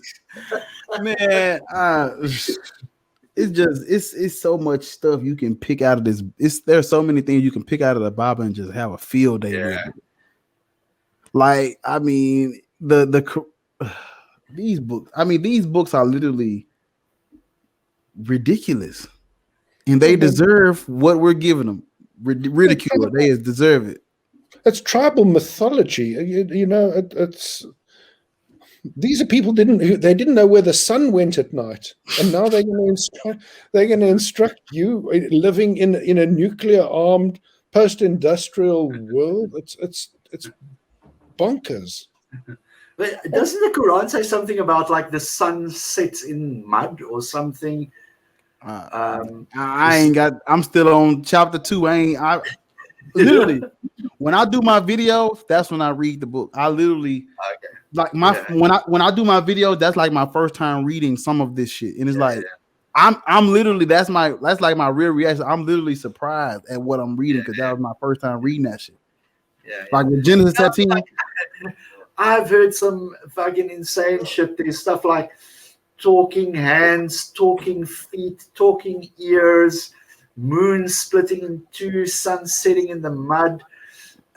Shit about how women are get half of this and half of the like it's a whole code of behavior.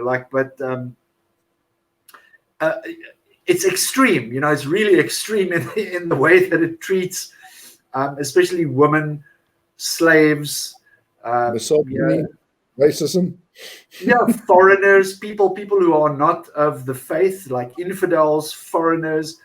It's extreme. It's really extreme. Like chop their heads off, kill them, maim them, murder them, exile them. You think the Jews were hectic? You should read that other book. I haven't personally. I've just heard like horror stories. So don't take my word for it. Yeah. Well, I wrote a lot of falling out because we're risen apes, which shows.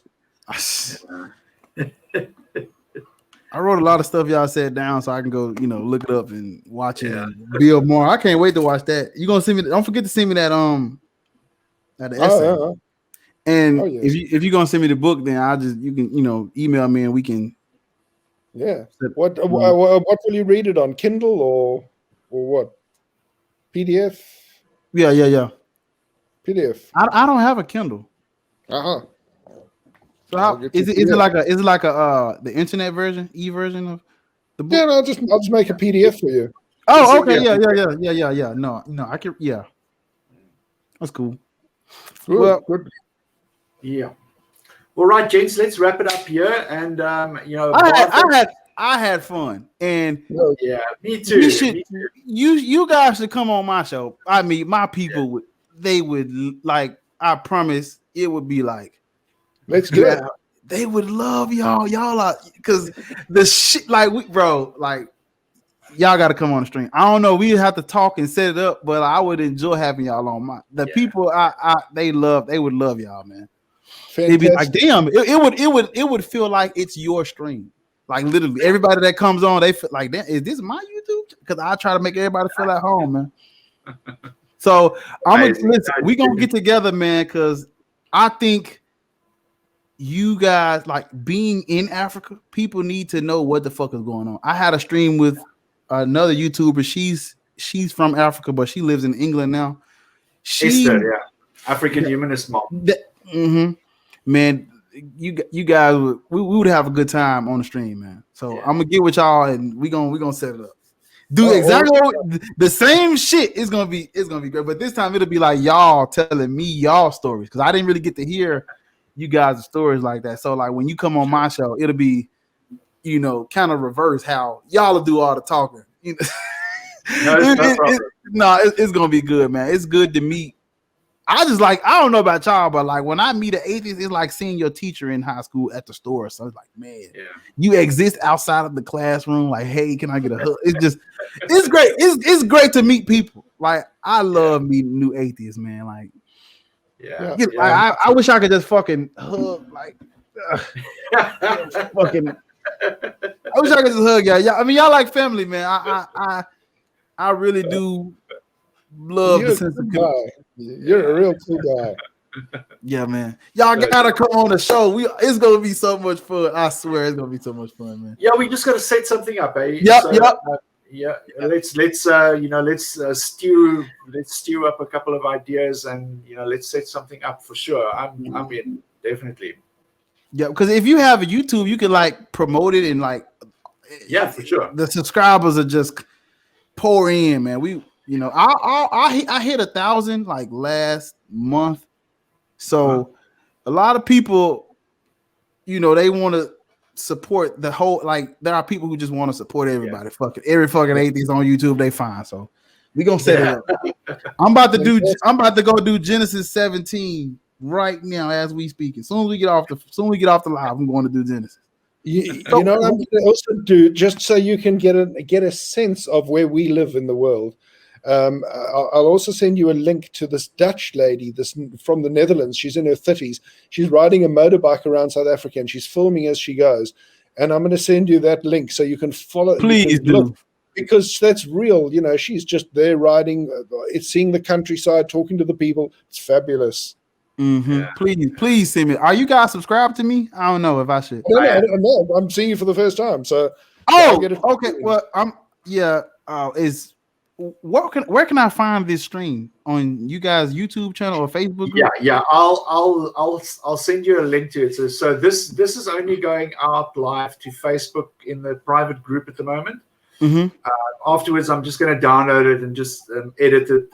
Make sure that all the breaks and things. Just make it put a nice intro and outro and everything onto it, and then I'll post it on YouTube. We do have a YouTube channel. If you search for Atheist Republic Cape Town.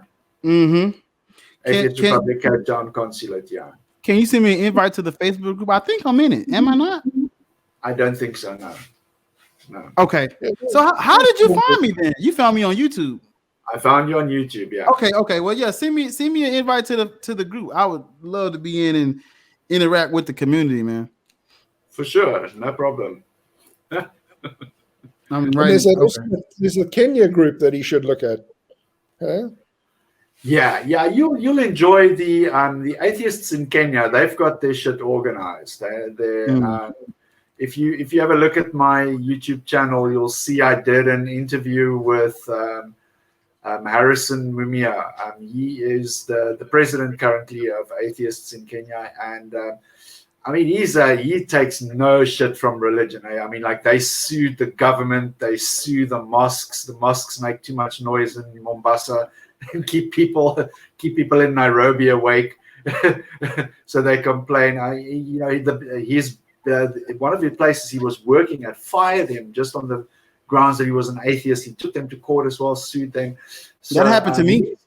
He's one of those firebrand atheists. No nonsense. So, there's so many more conversations to be had, like you said, So, I think let's wrap it up here, and then we're going to be in touch. I'm going to hook you up to my stuff, and then we can definitely schedule something. I personally tend to go more over the weekends, because then I've got more free time to prep and prepare and everything. We're going to stay in touch on the weekend. Mm-hmm. Okay, that's cool. Excellent. Just email me everything, please, Mike. Don't forget me, Mike. The moment when we sign off here, you're getting it. Okay. Dean, just let me know, man. I'm send me all the information, and we're gonna get it going, man. This is exciting though. I had fun. I enjoyed meeting y'all. Y'all my people, man. Yeah, me too. It was great. It was a great time. It's a good time. Okay, guys. Take care. Right, yeah. Thanks, guys. Bye-bye.